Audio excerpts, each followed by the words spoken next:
Welcome back, guys, to day 2 of our Rec League playoffs. We are here today for the grand finals between Vicious and Delicious and Lumos Maxima. I am Blake Dzanadine, and joining me today alongside casting is going to be Dylan Edge. Edgar, what's going on, man?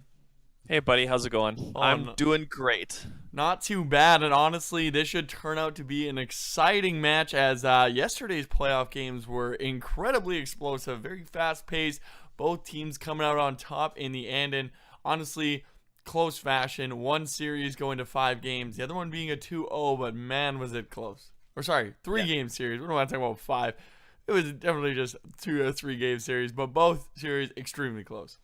Yeah, it was a total of 5 games yesterday, so that's maybe where you got confused. But yeah, even though Vicious and Delicious did win 2-0, their first game was a little bit more decisive. That second game ending, though, holy crap, I don't even know what to do from here. But we are in picks and bans, and we're seeing some very standard bans against Lumos Maxima with Riven, Vayne, and Zed.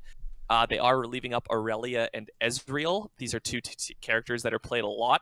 Whereas Lumos Maxima is doing a lot of target bans from yesterday. I'm not sure about the Vlad, because I don't think we saw the Vlad coming out of Vicious and Delicious yesterday. But one thing that is left up is Toast and Some Toasts, Rengar, and Yasuo. And that might be just another time not being super familiar with maybe his champ pool top lane. He did play jungle yesterday for them. There where he is playing top lane, but not everyone is super familiar. I guess they could have done their homework, or they have an answer to it. I mean, not always do you have to be super fearful of some characters, but have to show some respect. But speaking of respect bans, we do see Rich Boy getting that Kaisa once again, and Irelia going to kill my sub first, who had a phenomenal game on it yesterday. Yeah, this is a champion that ironically 3 or 4 of the Lumos Maxima team plays. This is going to go top lane though. And we are going to see the Morgana first pick. Just as an FYI to everybody, Vicious and Delicious isn't actually in their team's order. This is purely just so that way they can get Rob Prob a little bit of an earlier pick because they are a newer player. We are going to be reorganizing people once we get into game into their proper roles. So just as an FYI, Toast and Some Toast is top. TSM Never Lucky is jungle. Bakery Boy is mid. Mo Money is AD carry. And Rob Prob is support. And we're going to see something come out that they played against us, and that's AP Shyvana jungle, and there's the Yasuo. Yeah, no surprise with the Yasuo coming out. But yeah, honestly, the AP Shyvana, very scary. I think kind of underestimate the damage. It's not super overwhelming in the early game, but my lord, does it scale. And the amount of damage that you can do with your E in that dragon form is disgusting. Yeah, it's actually just absurd. The clear speed is quite good. Never Lucky is going to be looking to do a lot of counter jungling with this champion. We are going to see a little bit of a mix-up. We are going to see Annie in the mid lane instead of typical assassins for Faker's Kid, unless this is a throwback to Annie's support. But I don't think we're going to see that today. You never know. I mean, it could be used as kind of a flex. Annie is pretty good, I guess, against Yasuo, but it's also very easy to just win wall most of the abilities. I believe your W and your alt go through, but your Q does not. And that's Correct. usually how you set up your stun. But you can just kind of go in with a full ulti or a stun ulti and then kind of go in besides that. But Yasuo also pretty quick, so if you're able to get the dash, it's sometimes you can get a weird hitbox where the stun doesn't go through if you're able to dash through a minion at the right time. So... But I guess that's also going mid, so we're not going to see that matchup necessarily. Yeah, and I'm curious to see if this Morgana is actually going to go mid or if it's going to go support, because there's actually a lot of flex picks going on right now, whether or not they actually intend to use them or not, because the Morgana could go top mid, mid support. The Yasuo could go top mid. So there's a lot of variety here. And we're going to see Ezreal and Sivir banned, and we're going to see Sejuani taken away from Sudakyang, and I'm not sure... Who else is gonna... There's the Hecarim ban. So they are gonna respect that jungle gone as well. It's not a jungle champion that I'm super fond of. I just feel like it's too expensive to get the items that they want. But it was played yesterday by C9 to pretty good success. So maybe it's better than I think it is. And I mean, we did see Suda King play both of those champions yesterday, so kind Okay, of yeah, dwindled that down the too. pool. So we're not even sure really what they're gonna bring out this time around. It looks like the Zach kind of fitting that same role, that same niche, tanky, long range engage. So very fitting to the play style. We'll see how they make the adaptations, but they are going to leave once again that last pick for. I believe it's coming for the support role. Could be mid as well, as we might see Annie support. So can't totally call it out, but I can't see them leaving support for the last pick. Yeah, and there's the LeBlanc coming through, so this Morgana is going to be support. So let's see what Mo Money wants to take into the 80 carry role. If I'm going to guess, it might be something a little bit more supportive or engagey. I wouldn't be surprised to actually see Ash. That was something that we did see yesterday. Although Zaya also makes a lot of sense, and that was actually what I was about to say next. So they do pick the Zaya. So I do like the Zaya pick for that team comp. I think we've kind of talked about sometimes you're not able to have a super tanky team comp, and if they do go AP Shyvana, not going to have the greatest front line as far as health wise. But if your team has extreme mobility and you have a lot of ways of dealing with engage, I mean, Zaya can make herself invulnerable. You got the spell shield coming up from the Morgana to keep your targets safe. Yasuo and LeBlanc are extremely mobile, so they do have a lot of ways to compensate for not being a super tanky team. And if Shyvana is able to get a lot of those dragon stacks, just adding more armor and resistance to yourself. yeah, and so one thing that I'm actually curious about is whether this is a spectator bug or if Toast and Some Toast is trying out something different in the top lane with Smite.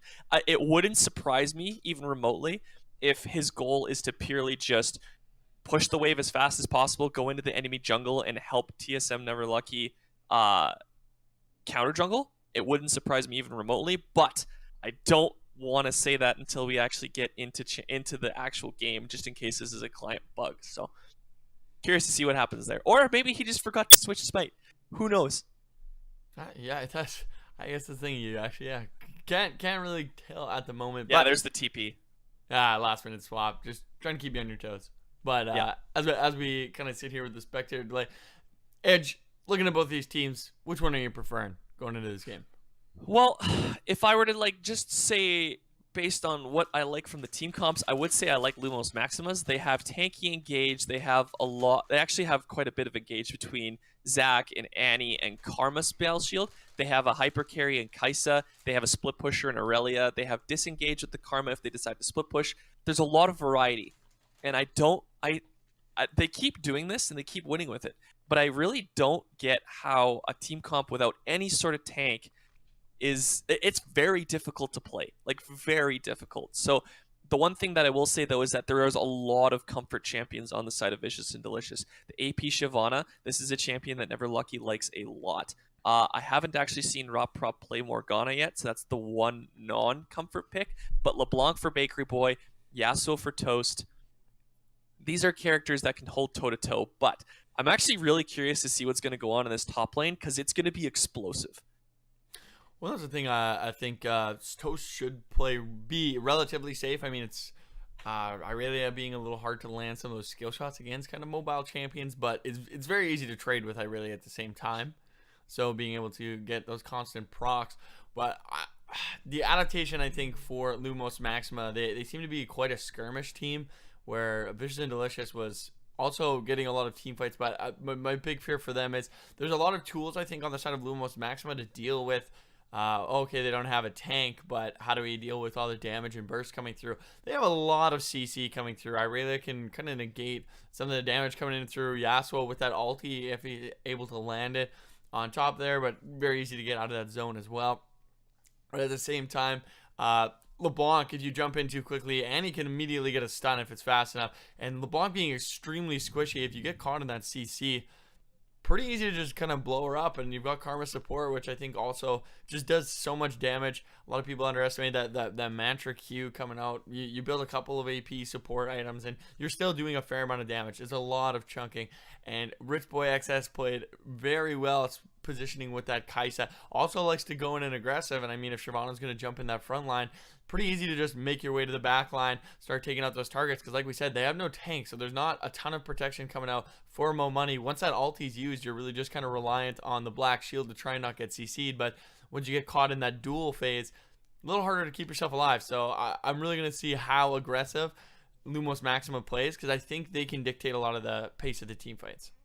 Yeah, no, absolutely. And this is going to be one of those things where if the solo laners for Lumos Maxima get ahead, this is going to be a very difficult game for Vicious and Delicious to win just because of the way the team comps are set up. But if TSM Neverlucky can do his job and counter invade and get eyes on the enemy jungler, and the solo laners can hold their own against what's going on, Vicious and Delicious can be very set up to get to the late game, and they just have so much damage that Kai'Sa is going to have to do everything that she can to kite so much dive between the dragon diving on you, LeBlanc getting back there, Yasuo being able to just port to wherever if he's quick enough with that art button, because it's pretty difficult to get the Yasuo ult off on a Shyvana displacement. But Karma and Annie are going to have to do everything they can to peel for Kai'Sa. Zac and Aurelia are going to have to get on this Xayah, but there is a Morgana spell shield and, of course, Xayah ult. So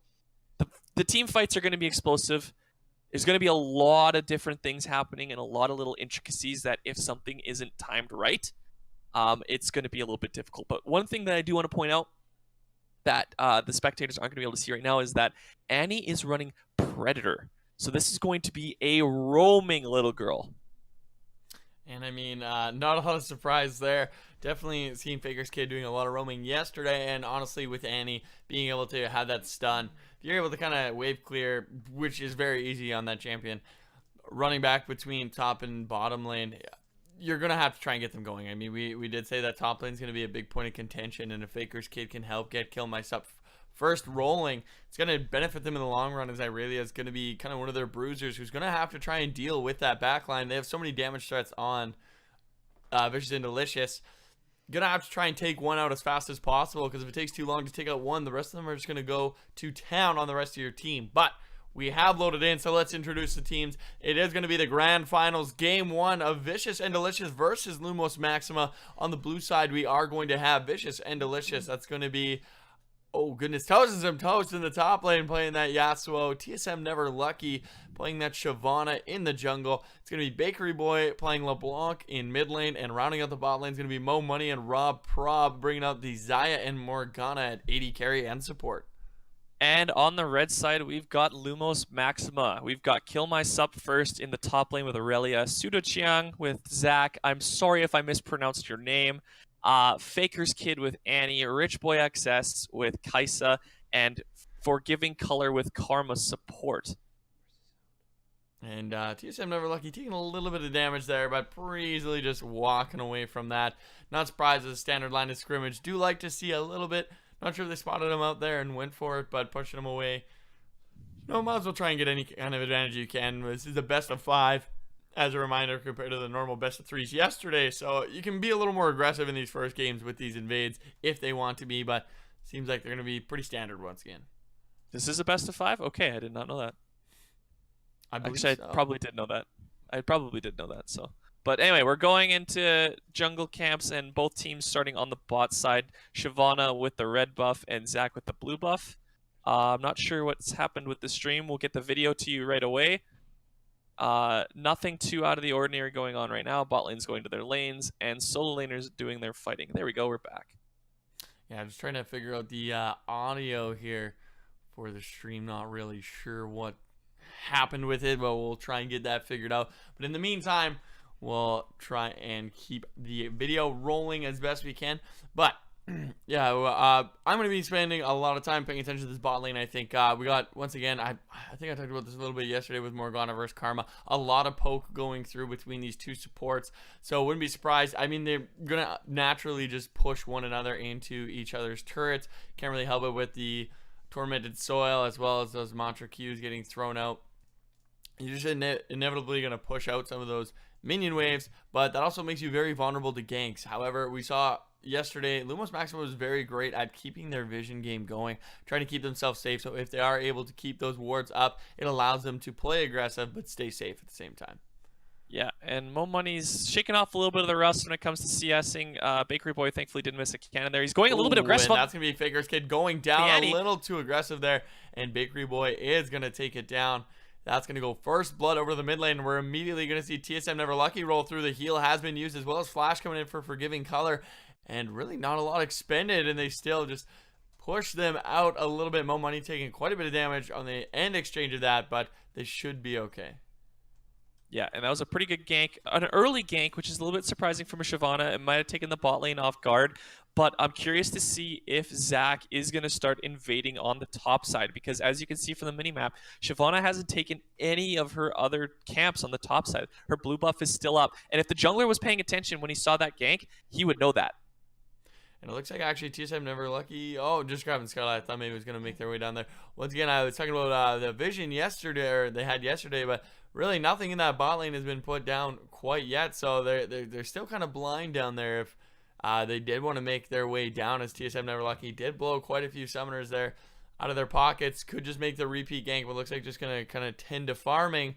And speaking of farming, just looking pretty even across the board so far. A little bit of an advantage in that mid lane after that first blood. But for the most part, pretty standard. Even just farming it out. Nothing too aggressive going on early. Yeah, and I'm actually a little bit disappointed and surprised that the Zac didn't actually do any invade onto the Shyvana. If he was paying attention, he would have seen the fact that there's no blue buff on the Shyvana, which means that as soon as that gank happens, he was even proximity to it. Like, he was close enough that he could just go there, take the blue buff, and punish the Shyvana for the missed gank. Instead, she doesn't miss out on anything. Oh, and we're actually going to see the missed stun here. That's going to allow Toast to get some damage through, but he's actually taking quite a bit back as a trade here. As Kill My Sup one more, and that's going to be a kill over for him, and that's what we were saying. You're able to kind of dash out of some of those abilities, but you can still trade quite well with Irelia, even if you don't necessarily land that stun. And Kill My Sup gonna continue his top lane dominance, but that's gonna be Faker's Kid trying to set something up here. As Bakery Boy trying to run away. A great flash, pulling him back in, and they're passing the kill. Doesn't actually land the Q in time, as Sudaking gonna actually pick that up for themselves, and that's gonna be 2 kills going over to Lumos Maxima. Yeah, and that was actually a little bit of a misplay from Toast. It's just one of those things where the new Aurelia passive is deceptively strong in terms of the damage output on hit that it can do. I know our top laner was having a little bit of problems with it in the fact that sometimes Aurelia just stacks the passive and just starts walking at you and just auto-attacks you to death. And that's exactly what we saw from Toast and some Toast. And unfortunately, one of the things that we keep talking about is vision. And Bakery Boy went a little bit aggressive on Faker's Kid just as Zac was coming in and did have to blow the flash, but did still die. So a little bit of a misstep from Vicious and Delicious. We'll see if they can recover. Yeah, and that's a big thing you're able to set up. That's going to be, I wouldn't be surprised to see a lot of ganks going mid. It's very easy to set stuff up with Annie, especially like I was saying earlier, Bakery Boy really having to kind of commit. Oh, that's going to be a blocked ulti, I believe. I don't even think it would have landed if it went through anyways, but that's going to take a little of the pressure away on Toast and some Toast, as Kill My Sup not able to land that ulti. Gonna give him a little bit more of aggression going on in the lane. This should allow Toast to maybe kind of pull that kill back if he's able to land his ulti coming through. And once again, a great stun there by Faker's Kid, playing out very well. He's kind of using that minion wave to try and block that chain coming through. So Bakery Boy's gonna have to be a lot more precise when throwing that out if he's gonna dash in. Yeah, and the other thing that's happening is that Faker's Kid, once they charge a stun, as we do see the Zac coming out. So if Bakery Boy goes aggressive here again, although Faker's Kid is playing a little bit forward in the lane, so Bakery Boy should be like, something's up here, folks. This Annie is playing not at all how he normally plays. Well, and that's what we were saying earlier. Just very easy to set up stuff with Annie. Just point, click, stun. Is once you dash in, you're so close, not really able to get out. So it's good to see Bakery Boy really respecting the fact that that gank could come through, as we see TSM Never Lucky just kind of perusing through mid lane there, not able to really find anything for the gank, but finally getting level 6 for Faker's Kid. Once that Ignite comes up, wouldn't be surprised to see an all-in that mid lane. Yeah, and that was a little bit of a miss opportunity, missing both chains there, 2 chains as it were, but We'll see if there is a repeat gank a little bit later once those chains are back up, because we're gonna see a fight in the top lane. Yeah, just gonna miss that tornado, but once again, Kill My Sup still getting the better of these trades. Not able to quite land that stun, but Josh, those autos are really just wearing away at Toast here, and that's gonna be a pretty scary lane for him, as not even having that ulti available at the moment, Kill Myself is still applying so much pressure and playing with a lot of, like, without fear at this point. Going for those trades, knowing he's slowly going to chip away, has that Vamp Scepter, so definitely willing to make those trades and be able to heal back from it. Yeah, and I'm curious to see what ends up being a first item. He is against an 80 top, but I have heard a lot of very good things about the new Wits End, as we're going to see Shyvana do Shyvana things and get an early dragon for herself. It is only a mountain, not something crazy like an ocean or an infernal, but it's still going to be very good for late game. And I mean, it's super beneficial for Shyvana herself, getting those stacks from killing that dragon. That's definitely what you want to do. Try and get as many dragons as possible before that Elder Drake spawns. And I mean, we were talking about lack of tankiness, especially if you're going to go that AP Shyvana. You're going to need those stats. We're going to see Bakery Boy kind of go for the all-in here. Does have the Ignite coming through. TSM never lucky, though. Going to dragon and snipe away with that E. And he's going to pick himself up a kill. Bakery Boy might be a little confused with that KS, but hey, you know what? Still going, money's still going to the team. Yeah, exactly. And we're starting to see a little bit of a CS disparity down in this bot lane. Xayah is falling a little bit far behind, which is a little bit concerning because Kai'Sa's laning phase, while not bad, I don't think it should be as good as Xayah's. Xayah Morgana is getting a little bit poked out by this Karma. We're seeing a lot of missed snares, which is not the end of the world. There's as long as the snares get hit in the mid to late game, that'll be okay. But we're seeing a little bit of a missed opportunity here. We're gonna see another fight in the top lane. Yeah, the stun does finally kind of go through. Kill Myself still slowly just autoing, not throwing the ulti out too quick. Should be able to finish up this kill with it. Oh, does actually pick him off with the ulti as well as the W long range. Oh, did use the flash hour. So gonna confirm that kill though, and once again, Toast finding himself a little farther behind, not able to really win these trades against Kill Myself. Yeah, this is one of those champions that I'm actually a little bit surprised that it didn't get banned. Aurelia, right now, for whatever reason, Kill Myself first is just so good at this champion. Oh, they do have TSM never lucky on the backside. Suda King walks in as well, but nothing gonna turn out of that.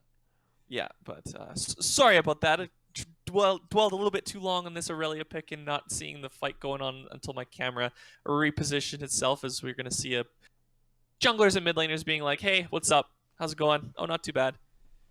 The old classic pass by, but quite a bit of damage getting thrown onto this top turret here. All that extra gold coming in from that plating. As Kill Myself, we saw him be able to do quite a bit of carrying, but Faker's Kid's going to be in a bit of trouble here. Immediately going to flash, not quite going to catch the tether. The chilling smite will go through. Might be able to turn around this kill though. Ignite, one more tick should do it, and Faker's Kid able to turn that around for himself, picking up the kill on a TSM never lucky, getting a little greedy, going too far underneath the turret there. Yeah, and Bakery Boy missing the chain, so Shyvana had to unfortunately flash underneath the turret and just didn't get enough damage in order to get the kill. Actually, we're going to see Money step up a little bit. Forgiving Color is going to get the snare, but the Black Shield is going to be able to keep him from being fully snared, but the Ignite is going to go out. The Invulnerability coming out. The Kai'Sa immediately goes in, but a great exhaust underneath the turret. Heal is going to be forced out of them.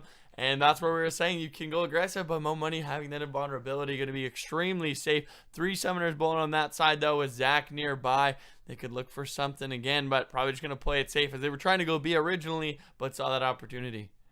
Yeah, no, that was a little bit of a misstep. I think Mo Money just assumed that they had based and was looking to get some push down. But they did have, I think they had a pink ward. No, they had a pink ward in the other brush, not in the bush that they were backing in. So as we're going to see a bit of an interesting first buy. This is something that has been changed recently. We're going to see Storm Razor as a first item. Has it been changed back to what it used to be? Because I was under the impression that this was an effect that you want later in the game, not as a first item. I'm going to be honest with you, not 100% sure.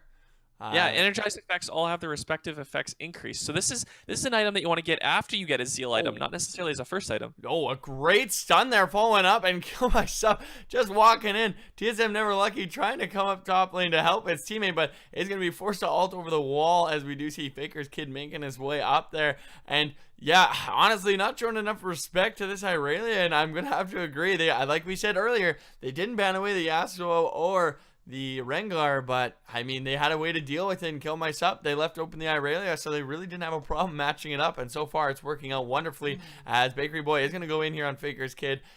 Once again, the stun kind of coming through, stopping them from being able to find that effective trade. Okay, so I was just informed that your second point isn't relevant because unfortunately Kaisa is working with press the Oh, we're attack. But we're actually gonna going to see a see the fight. stun coming through. Bakery Boy going for the kill once again. The Ignite ticking down. Faker's Kid being a little aggressive here, trying to stay forward to keep Tibbers on top of Bakery Boy, but he's going to close the distance. Is going to be able to get that damage. Oh, the minion dying, so I'm not going to be able to pull them together. Yeah, so apparently Stormrazor first works with Kaisa because of Rage Blade. Oh. First is we're gonna see it dash into the stun. Once again, yeah, Toe's kind of in a bad spot here. He's going to try and run away from the backside there. As King trying to pull Bakery Boy back in for the stun, but not quite going to find the range with the minion, unfortunately. Yeah, so apparently Stormrazor works very well because with paired with Rage Blade, it actually gives you 2 evolves very early on Kaisa. However, it typically synergizes a lot better with Fleet Footwork, as I was pointed out by Twitch chat. But unfortunately, Kaisa is running Press the Attack instead of Fleet Footwork, so not exactly sure what's going to end up happening, but I still think that there would be a better option first item, as we're going to see the Cloud Drake taken by TSM Neverlucky. Stay on top of those dragons, and that's perfect. I mean, should at this point be able to get, I believe, 5 or 6 dragons spawning up with how quickly he has been on the trigger. And yeah, gotta give a shout out Reflection with that knowledge, helping out the SKL boys. Love to see it, but getting those stats gonna be super effective coming through. So far, a 1-1-0 with that AP Shyvana just starting to ramp up. We've already seen that E doing a pretty disgusting damage. I wonder if that was a misclick or if they were just trying to get the wave clear, because it was an aggressive use of the ultimate from Xayah there.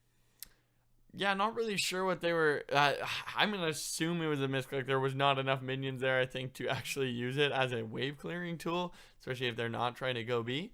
But I think when you're talking about Cumber picks early on, we kind of see Rob Prob playing very safe as Morgana, not wanting to push up, and Mo Money staying significantly forward, but we are going to see that root go through. No follow-up here. The snare just missing onto Rich Boy XS. As actually Suda King going to go in there for the counter gank. However, the snare is going to go through, but that's going to be forgiving. Cutler taking a lot of damage, a lot of low health bars. This could turn into 3 kills here for the side of Vicious and Delicious. The Zac proc is going to go down as TSM Neverlucky is going to be the recipient of that, and he's going to get 2 kills for himself on that Shyvana. And now it looks like Kill Myself trying to get that first turret gold through. Not going to be able to do it, and a bit of an aggressive dive there, but great vision coming through, and Bakery Boy actually going to roam down and pick up a kill for himself. And Vicious and Delicious with a quick 3 kill swing, pulling themselves back into this game. Yeah, and as long as Toast just stops giving kills to this Aurelia, this is looking very good for Vicious and Delicious. All the power is on this top lane, as we're going to see another kill coming into the mid lane. The turret shot going to come through, but now it's going to be Kill Myself. You getting the turret, the ulti actually just missing the ulti going to come through from Toast though, but Kill Myself is just going to finish that one off, getting the 4th kill for himself. Going to be able to complete that Triforce right away. And this is kind of a scary news, though. I'm not really sure anyone's going to be able to deal with that Irelia split push at this point, and that might be the best option here coming through for LM. Yeah, and Aurelia is almost 3,000 gold ahead of this Yasuo. I'm not exactly sure why Toast was staying around that tower. I think he was trying to delay it just in case his team could get first tower, but your team just got 3 kills bot lane. The tower is like at a minuscule health total. There's no way that your teammate's going to be able to get that first tower. Probably should have just let it go, let the wave crash into him, and not give up that kill. But unfortunate, but we're going to see this Aurelia is just so strong right now. And that's definitely not a champion you want to allow to get going. Scales quite well. And TSM Neverlucky flashing, I believe, trying to smite and flashing instead. As Faker's Kid's going to get double rooted here, and that should be the kill coming through for Bakery Boys. Ignite does go and tick down. Suda King going to try and do what he can to avenge his fallen teammate, but honestly going to try and walk away from this one as Bakery Boy finding himself another kill. And as we keep saying, Kill Myself getting ahead. That's a 5-1 LeBlanc. Nothing to bat your eyes at. Could easily start soloing out a lot of these carries in the backline. So we're going to have to see which one of these assassins is kind of able to get those kills first in those team fights. Yeah, it's really just going to depend on, can Bakery Boy basically burst out the Kaisa and allow their team to basically just focus on purely Aurelia in the team fights. And if they can do that, and if they can burst down Aurelia, then this game is looking pretty good for Vicious and Delicious. They are down about 600 gold, but Almost all of the power right now is on Aurelia. They have 8,500 of their 30,000 gold on this one champion. Everyone else is sitting at about 5,000 except for Kaisa, who is a little bit ahead of Mo Money with the Zaya. But again, I just don't think that this Kaisa is online until she gets this Rage Blade, and then Kaisa can just do Kaisa things. And that's the thing. The item gate is gonna kind of hold them back. They are trying to start grouping towards that top side, but this is where it's gonna see. They're trying to trade sides here and get some gold going into their pocket, going for those turrets. But Kill My Sub is gonna go on the Toes of Toast here as he engages. Meanwhile, Mo Money going to be in a bit of trouble. It's going to be a 1v3 in the bot lane, however. Kill My Sub actually trying to get away. A great stun going through, but not quite going to land. That E is going to just catch him towards the end. A great try for the escape, but in the end, it's a trade on sides of the map, but a turret was picked up for the side of Vicious and Delicious. So, going to be a bit of advantage for themselves. As actually, we're going to see Rich Boy go on to Bakery Boy here. Immediately jumping in with that ulti, trying to help Sudaking out, but he has to be very careful. That is a very scary LeBlanc. As Rob Prob now getting snared up. Black Shield is going to come out, keeping him relatively safe as she's going to run into the jungle here. Should be okay. TSM Never Lucky trying to take that third Drake, but they are not going to have any of it. Toast going to go in here. A lot of damage being thrown out. Are they going to be able to kite him out? He is going to block that. The Ignite is going to go through, but TSM Never Lucky actually catching Kaisa with that E. Going back in now. The burnout doing so much magic damage. Somehow Toast staying alive, but actually the ulti from Zach is going to pick up 2 kills here. And now Rob Prop trying to finish the kill on a Forgiving Color, but Faker's Kid is going to come through with a stun, and they're going to turn that into a little 4-kill swing there, or 3, sorry, for themselves, and they aren't able to take away Dragon, but they do deny it from Shyvana. Yeah, so this was an insanely long exchange that we have to break down from the beginning. It started off with 2 3v1s, one going in the top lane to kill Mo Money on the Zaya, and the other group of 3v1s going to kill My Sup first, the bot lane. That exchange heavily favored for Vicious and Delicious. They got a tower, they got shut down gold on the Aurelia onto the Shyvana, which now has a Rabadon's death cap, and things were looking very good. They were looking to get Dragon. But Lumos Maxima decided, nope, we're going to contest this Dragon. And they went straight to it, and they managed to get the team fight. Bakery Boy did not come bot in order to help get this team fight evened out, and instead, Lumos Maxima got a significant advantage there. So at one point, the gold was 1,000 gold ahead for Lumos Maxima.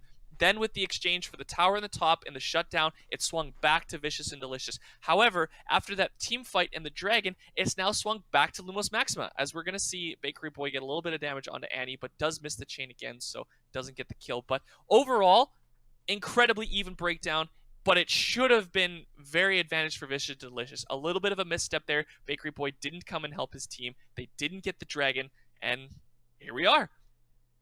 That's the scary thing. Just looking at these exchanges between Bakery Boy and Faker's Kid, really not able to handle it anymore. I mean, with those Merc Treads, kind of reducing the stun, but also giving that magic resist. Not a lot of items rolling through on that Annie, so not a tremendous amount of damage. That's a big threat to not have damage rolling through on. On top of that, 1 stack away from max stacking that ring could turn it into a Magi's if he can continually to play safe. And a stack Magi's on LeBlanc is disgusting. I mean, if he doesn't have one-shot potential enough already, just adding to that, absurd things can happen.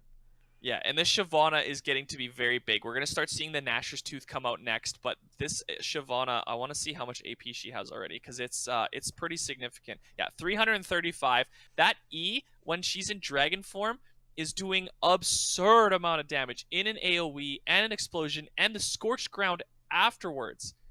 That's so much damage if they can fight near Baron or a Dragon. As we're going to see a bit of an invade going on. They're not going to steal the red buff away, but TSM Never Lucky's going to go on the Karma. He's going to catch out forming Color here, Forgiving Color, as they're trying to fight this away. The burnout doing so much damage. They have to be careful to fight on top, however.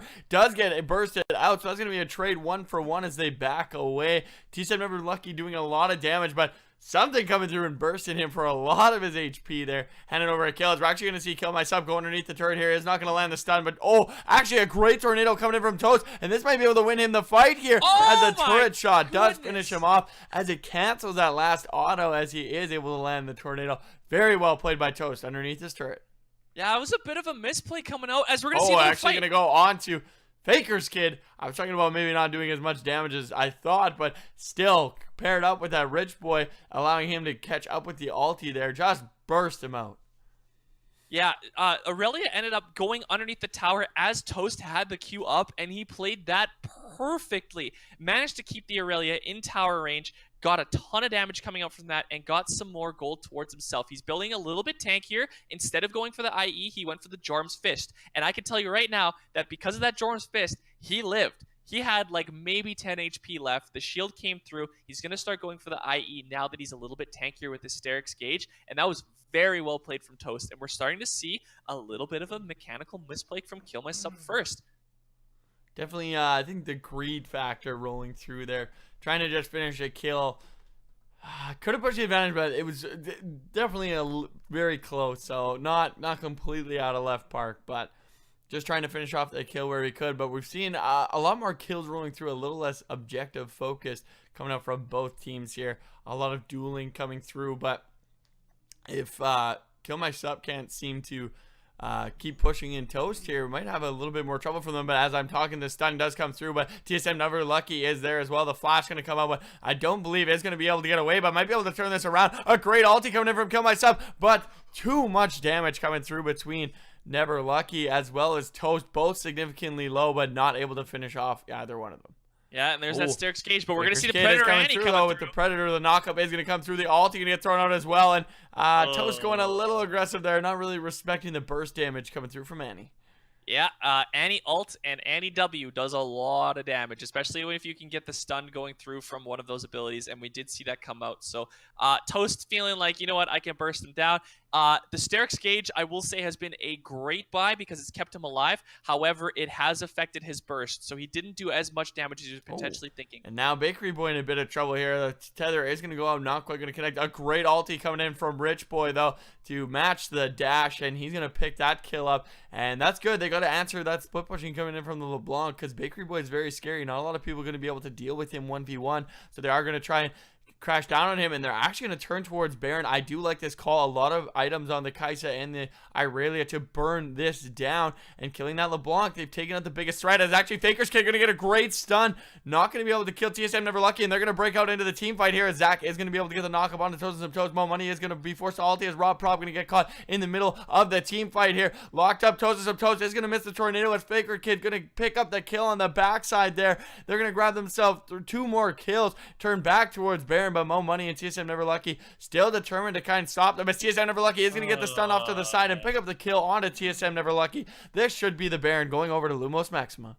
Yeah, and he was going as if he was going to go behind the Baron pit, but he doesn't have flash, he doesn't have ultimate, and you have to assume that Lumos Maxima has knocked off the blast cone. So I'm not 100% sure if I agree with going for that steal. He didn't have the opportunity to get into the pit, so a little bit curious about that, but I mean, either way, the main focus of the game right now has been the fact that Lumos Maxima now has Baron, and they're setting themselves up to be in a very good position to finish this game as long as they can keep the macro clean. Now, Vicious and Delicious can get back into this game if they stop getting picked. They just need to make sure that they're going in with vision and not getting picked off one at a time. Bakery Boy was a little bit pushed up as he saw a couple of his teammates die, and he stayed a little bit too long, and because of that, he died. And after that, Lumos Maxima was like, 2 members dead? Let's go to Baron. And swinging that, and then also getting that dragon out of it, once again denying it away from Vicious and Delicious. I do really like forfeiting the early ones, but now contesting it now that they have that team fight prowess. And these last few team fights have been huge for Lumos Maxima. It's really pulled Faker's Kid back into this game, being delayed with some of those items, losing early on to Bakery Boy. He's finding a lot of usefulness in these team fights, kind of stunning it up, keeping that front line from getting there, and they've just been opening up these team fights to allow Kill My Sup to get a lot of damage down before really the front line's able to react, so getting a lot of great flanks with these anti-stuns. Yeah, I'm curious as to see where they're going to turn their focus to. If they're going to give up these tier 2 towers, or if they're going to actually end up going for the engage with the Shyvana, which looks like they're not going to. Just getting a little bit of damage on the cannon creep to stop any sort of push onto any inhibitor towers.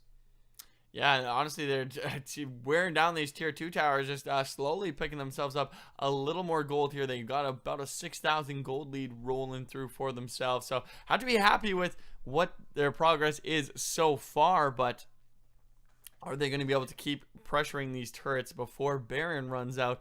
It looks like Bakery Boy trying to set up something. Is going to grab Forgiving Color. Not quite going to be able to get the kill, though. And that's going to be Rich Boy XS actually going all in here. The stun from the passive coming through, but he's going to be in a bit of trouble here as the snares rolling through. But Faker's Kid does get the kill onto Rob in the backline, as actually Zaya going to pick up the kill onto Kaisa. The double kill coming through for Annie. The Tibbers is going to block the E, and that's going to be a triple kill in the danger zone here as Toast trying to come through. The stun not quite going to be enough, and that's going to be 800 gold getting thrown over to Toast's pocket.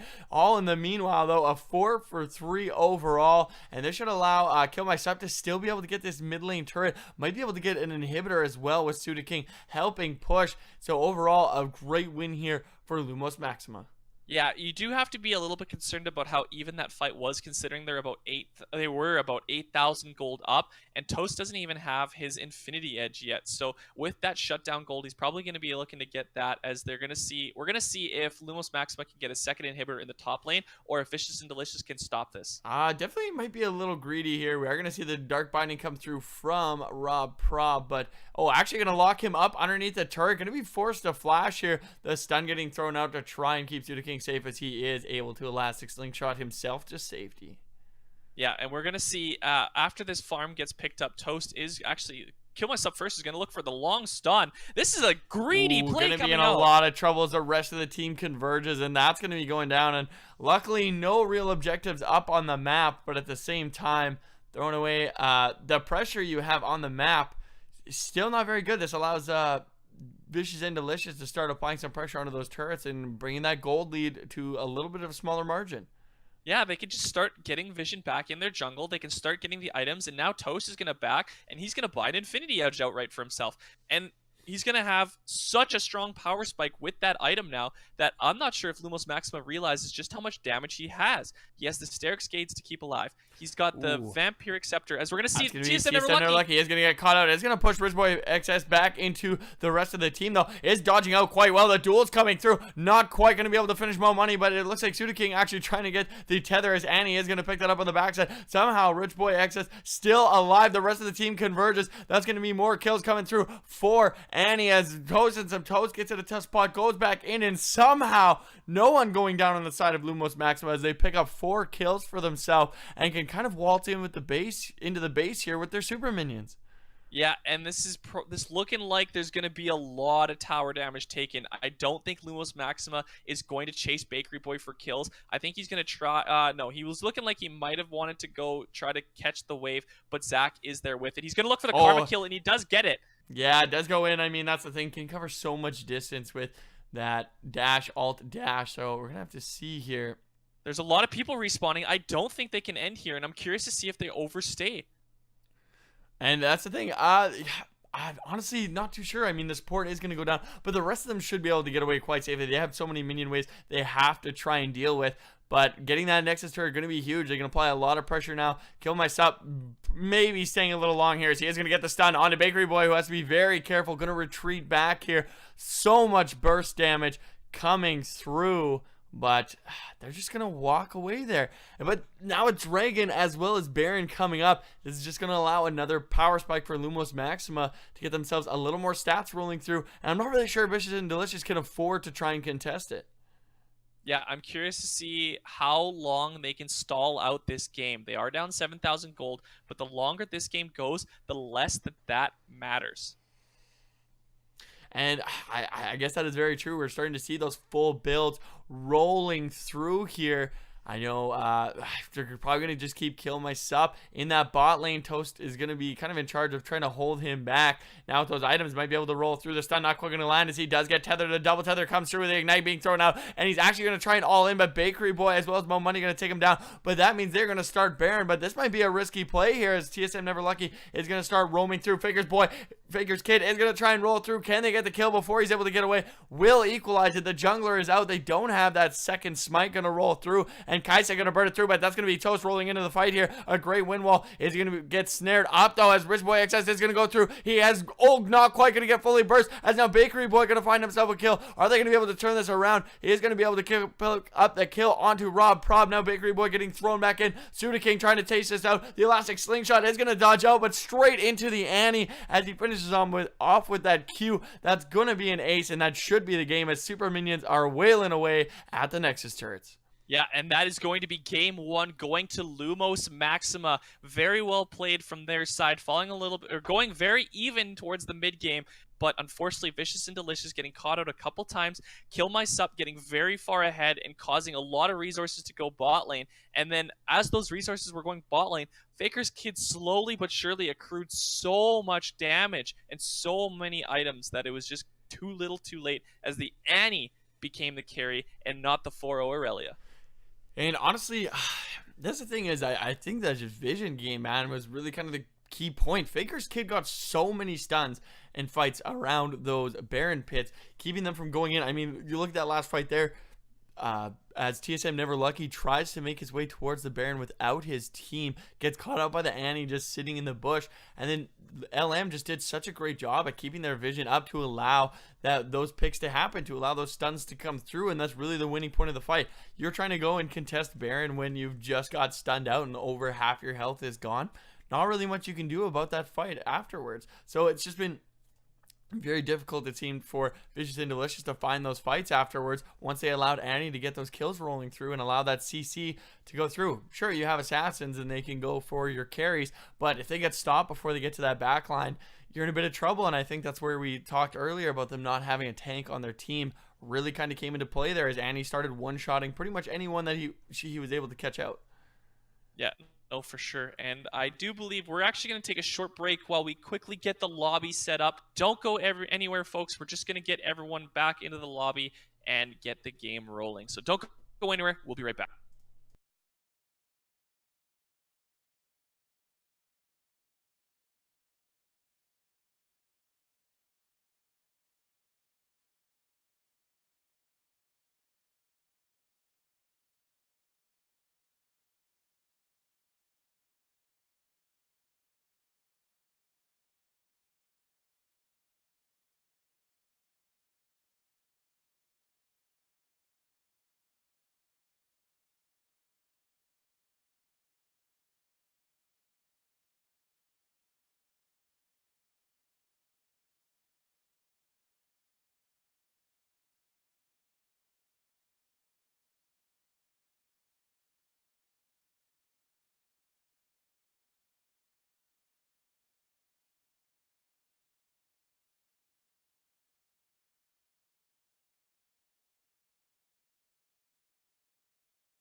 Welcome back, guys, for game number 2 between Lumos Maxima and Vicious and Delicious. Took a short break here before we pulled ourselves back in. Hopefully got all the audio and everything fixed, so should be good to go for game 2 with you guys. It will be Lumos Maxima being up 1-0, and they will take the blue side this time around. The LeBlanc and Irelia both being banned out this game, both having extreme impacts in that last one. Yeah, and even though one of them was in a losing effort, the LeBlanc was definitely one of the best champions that was played in that game. And unsurprising to see, and I do not think we will see Aurelia for the rest of the match. There was just way too much impact from Kill My Sub first. Even though he wasn't having the same impact in the mid to late game as he was in the early game was entirely dictated around that top lane, and I don't think Toast wants to play against that anymore, as the ban that gets left open, Riven. Yes. Oh wow, are we gonna see a first pick Riven? Looks like they're really trying to prioritize that. Kai says they will grab it for Rich Boy Access. Just very successful on the champion. I believe it has not lost an SKL with Kaisa so far. That would be unsurprising. The champion is very good. No matter how many times the champion gets banned, just overall very strong champion. Speaking of strong champions, however, hasn't had a very good showing in the NA playoffs. Jarvan gonna get locked in. Oh, never mind. Evelyn's getting locked in. Jarvan actually has a 1-8 record in NA playoffs right now. It might actually even be 1-9 now that another loss has come through. As we're going to see a flurry of picks and bans. See the Evelyn, see the Nami, now Vlad, now Morgana. Name of the game, Dazzle? Lots of magic damage. Yeah, no hesitation with these picks through this round here. I'm not surprised to see the Morgana go over to Forgiving Color. Did see it a bit yesterday, taken away last game, but Rob Prob going back to that Nami as well, going for that comfort pick. Nothing wrong with that at all.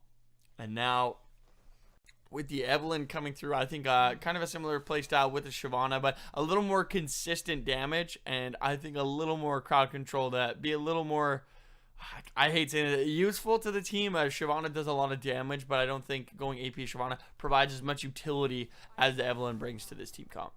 Yeah, Evelyn brings a little bit of CC with the charm, and overall, the other aspect of utility that Evelyn brings is just mysteriousness. It doesn't matter where you are as Evelyn. Once you hit level 6, you are invisible. So you can be roaming around past a ward, and the other team's like, nope, we're safe. You have to change your warding patterns playing against an Evelyn. You have to ward the camps instead of just warding open gank patterns. You need to find out where the Evelyn is on the map, and the easiest way to do that is when she's visible. I almost said uninvisible. When she's visible, which is at her camps, when she's fighting. I'm uninvisible. But no, that's the big thing is they actually ban away the Silas. That is surprising to me. I haven't really seen it out of either team much. So very interesting to see that taken away. The Jinx going to be thrown over to Mo Money. There is the Ribbon Man coming through as the top lane has not been picked yet for Kill Myself. Faker's Kid did play Vladimir yesterday, so wouldn't be surprised to see that go mid lane. But as we said before, can't underestimate the flex pick. Definitely could get thrown into the top. Yeah, I'm actually curious to see. I really want to see a tank top. I know that's not Toast and some Toast's MO, but we need a front line for this Evelyn and this Jinx and this Nami, and I don't think we're going to get it from the mid lane. We could see a Galio come out, but that's recently fallen out of favor, and I don't know of a lot of other mid lane tanks. I mean, Sion did get used to be played, but speaking of tanks, it looks like we're going to see the Cho'Gath in the top lane, so a little bit of a beefier boy. However, this is another item of magic damage. Jinx is really the only physical damage coming out of Vicious and Delicious. Which isn't the worst case. I mean, when you do pick that hyper carry, at least you know you have a lot of consistent AD coming through. So it is a pretty reliable source from the Jinx. But the AP, I mean, it can negate a lot of that. But if the Jinx starts popping off, you're going to have to build so much AP or magic resistance, that AD starts becoming more effective. So it kind of depends how the teams end up rolling through here. But that's going to be an Olaf and possibly a Fiora picked up. Not surprised, as we've seen Kill Myself really like those duelist bruisers, so that's going to get thrown up there. Very curious to see how the matchup between that and Cho'Gath plays through, but that Cho'Gath could be going mid as well, but with that Rise, I'm very doubtful of that, and should be a very interesting team comp coming up here from Vicious and Delicious. Yeah, it's just so much magic damage coming out, and the only front line really being Cho'Gath, so we'll see if that's going to be enough. But I really am curious to see if this Fiora can snowball this top lane. I really like the Olaf pick, mostly because I am an Olaf main. I love this champion. I love what he can do, especially against an Evelynn. When I talk about like finding out where the Evelynn is, and the easiest way to do that is going to her camps.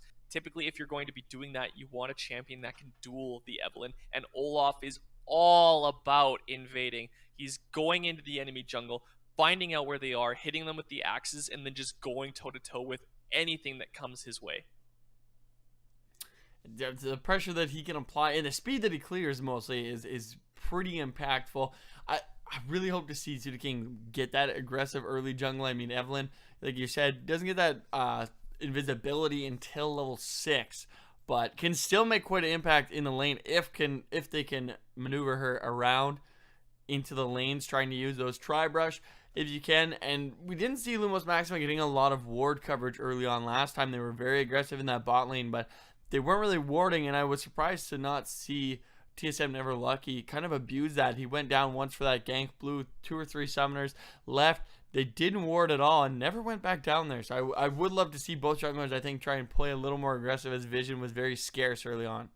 Yeah, and we're gonna have to see what comes out of this, because once again, it's just this is a very heavy damage compositions from both teams. There's only the singular tank, and they're not engaged tanks. Olaf, really, the only way he can engage is running at the enemy, and when there's just so much kiting ability from the Nami, from the Jinx, and like, yes, he has his ultimate, and yes, he has Morgana Black Shield. So if he wants to get on this Jinx, he probably can. The key is going to be figuring out how much movement speed the Olaf's going to go. Is he going to go Predator or Conqueror? Is he going to go for the Righteous Glory? Excuse me. Like, it really, this is one of those games where, because you have your ultimate, because you have your Black Shield, because you're trying to get on a Jinx, I really want to see a Predator come out and Righteous Glory early. You want to get on this Jinx's face, prevent the ability to kite, prevent the ability for the enemy team to get you off of her, and just take her out, and then you're left with just the Rise as the late game damage. Evelynn, however, is going to be looking to get a lot of burst, and she really wants to just kill this Kai'Sa as fast as possible. Well, I'll be very curious to see. We've talked that Rich Boy is such an aggressive AD carry with this Kai'Sa, and if you can get that Olaf to the backline, if they commit everything to go onto Rich Boy, can immediately just ult onto Jinx once Olaf gets to that backline, and they can just try and dive her and take her out, which kind of throws off their plan. I mean, the rest of the team is pretty tanky. Fiora being able to heal if it's able to pop that ulti. If you get your riposte on anything, able to get that stun. Just a great duelist overall. Olaf super tanky. Vladimir gets ridiculously tanky. Morgana with Black Shield as well. Most go an early Zhonya's once you get that ultimate. If they can't burst out that Kai'Sa and immediately gets to the backline of the fight, a lot of their dive is going to get kind of thrown out. But that's also where you have to try and deal with that Cho'Gath. Can kind of use to protect that Jinx, and has a lot of CC, but also just a very thick boy to try and take down. Yeah, and I think this is the patch that Cho'Gath was actually buffed. There was, I think, 2 seconds taken off of the Rupture for the cooldown, so there's going to be a lot more knockups coming out from this Cho'Gath. And we were starting to see some Cho'Gath picked in pro play, and now that it's been buffed, and a lot of the tanks actually this patch have been buffed, we might start to see a few more tanks coming out in the rest of this series. But what do you think of the team comps? Who are you favoring right now? It's honestly really hard for me to tell. I'll try and go through this quick. I think really one team like comp is easier to play. I think I'm gonna go with Vicious and Delicious here. I think just with the sheer amount of CC and the tank frontline that they have coming through to protect that Jinx is going to be very beneficial. But at the same time, it's just LM also just has a lot of ways to deal with that Cho'Gath. Vladimir and Kai'Sa do so much percent health. It's very easy to just kind of shred through that Cho'Gath. Yeah, I'm gonna disagree with you. I actually really like Lumos Maxima's comp. I think it's an easier comp to play. You have AoE damage and CC from the Vladimir and the Morgana respectively. You have hyper carry from Kai'Sa and to a lesser extent Fiora. You have a split pusher in Fiora. This is literally so many times we see the same thing coming out of Lumos Maxima. They have a tank in the jungle, they have hyper carry in the bot lane, They have a utility slash damage mage in the mid lane, and they have a split pusher who can also team fight in the top. This is a lot of comfort playstyle. Whereas we're seeing something a little bit different from Vicious and Delicious. We're not seeing any split pushers. We're seeing a 5-on-5 team comp, but not a lot of engage. They need a Toast. They need Toast to get a rupture. They need Nami to get her wave, like her tidal wave. Like this is not an easy comp to execute. So I'm gonna give the benefit to Lumos. And as we roll in here, we are going to see if they can pull it through as we roll into game number 2 between Lumos Maxima and Vicious and Delicious. On the blue side, we are going to have Lumos Maxima. It's going to be Kill My Support first in the top lane, bringing out the Fiora. Sudaking playing that Olaf in the jungle. Faker's Kid once again on the Vladimir in the mid lane, and Rich Boy XS pulling out that infamous Kaisa at the AD carry, as well as for giving color on that Morgana at support. Yeah, and on the red side, sorry, not in the red side, we have Vicious and Delicious toasting some toast on this Cho'Gath in the top lane. TSM Never Lucky on the Evelynn in the jungle. Bakery Boy on Rise in the mid. Rob Prob on support with the Nami, and Mo Money with Jinx AD carry. As we're gonna potentially ask our observer to reorganize the scoreboard a little bit. Already done. Nice. Look at that. Yeah, no patience, Edge. No patience. Shout out to my boy Skillos, manning the camera in the background, the man of mystery. Everyone knows him, but no one truly knows him. He's a god. It's a god. You cannot confirm. But yeah, we're gonna see a pretty standard start here. Once again, no invades both teams, just right on the line of scrimmage. Don't want to do anything too crazy here. And it's just going to be going straight out. Which lane are you going to be trying to check out yourself here, Edge, as we roll into the early parts of the laning phase? It's going to be the same thing that I say every time I watch either of these teams play. There's going to be a lot of stuff happening in the top lane and the bot lane. And the mid lane is going to be a bit of a farm fest. There's going to be some odd 1v1 plays happening here and there. Speaking of 1v1 plays, a lot of damage coming out from Faker's Kid onto this Rise. Yeah, getting that empowered Q is kind of a big thing, and then trying to trade back. That's the hard part. I mean, level 2 is probably a more optimal time to try and look for those trades as Bakery Boy, but doesn't want to get bullied too much, and it has to respect the damage and the healing of that Q. However, from Faker's Kid, as it's pretty easy as Vladimir to keep sustained in that lane, keep yourself from being bullied out, but finding those optimal trades and getting yourself those little advantages, especially early on. Yeah, and we're gonna start to see actually not much of a CS advantage happening for this Fiora. I think she needs a few more items before she can start pressuring this Cho'Gath a little bit. But Cho'Gath is going to be able to build an early Bramble Vest, if I were to guess, against this Fiora, which is going to take away a lot of her trading ability. It's going to take away some of the healing. It's going to cause her to take damage every time she goes for one of these vitals. So yeah, it'll be interesting to see what happens there. I'm going to be expecting a lot of ganks top. I think they're going to have to try and get Toasted Some Toast under control. And Kill My Sup has been such a crucial part of their victories. I wouldn't be surprised if they try and get him going, especially in this unfavorable matchup. Fiora does do a lot of damage, but like you said, very item dependent. So getting that early lead, especially if Cho'Gath is going to get that Bramble Vest, is going to cause a lot of problems to get that Fiora rolling. Yeah, as we're going to see Jinx getting pushed in a little bit here. Not too terribly much. The CS is still pretty even. I'm guessing that Kaisa, based on the levels right now, got level 2 a little bit sooner than Mo Money did with the Jinx. So it causes them to get a little bit pushed, but the wave is going to start to reset, and Fiora getting pushed in a little bit early, which makes sense to a point. I think Toast is playing this Cho'Gath very well if he's able to push in the Aurelia. So I'm curious to see if we're going to start to see the ganks top, because as you see on the minimap, the two junglers are on the top side. Once again, I think we saw him actually start with the spikes to try and get that push at that level 1. So able to kind of try and get Fiora pushing away. That way you're also not having to worry about trying to get auto trades with Fiora. You can sometimes get those spikes through the minions onto Fiora, as we see Toasted Some Toast just getting pushed away by Sudaking. Not going to be able to do too much as he's just such a thick boy. Can't just walk in and take him down. Yeah, and unfortunately the camera panned away a little bit, but we're going to see Olaf chilling in the bush, Toasting Some Toast playing a little bit safer just to make sure that he isn't surprised by a gank. But TSM Never Lucky is going to base in the bush, I think in Vision actually. Yeah, she is going to, Evelynn is going to be in Vision, so she's going to get a base off. Toast and Some Toast avoiding a gank, and Fiora avoiding another one. So, like you said, a lot of ganks to the top side so far. And, no surprise there. What I am kind of surprised still is not a lot of action in the bot lane. I do like to see finally they do get that ward out into the river. They saw Olaf and Evelyn, sorry, on the top side.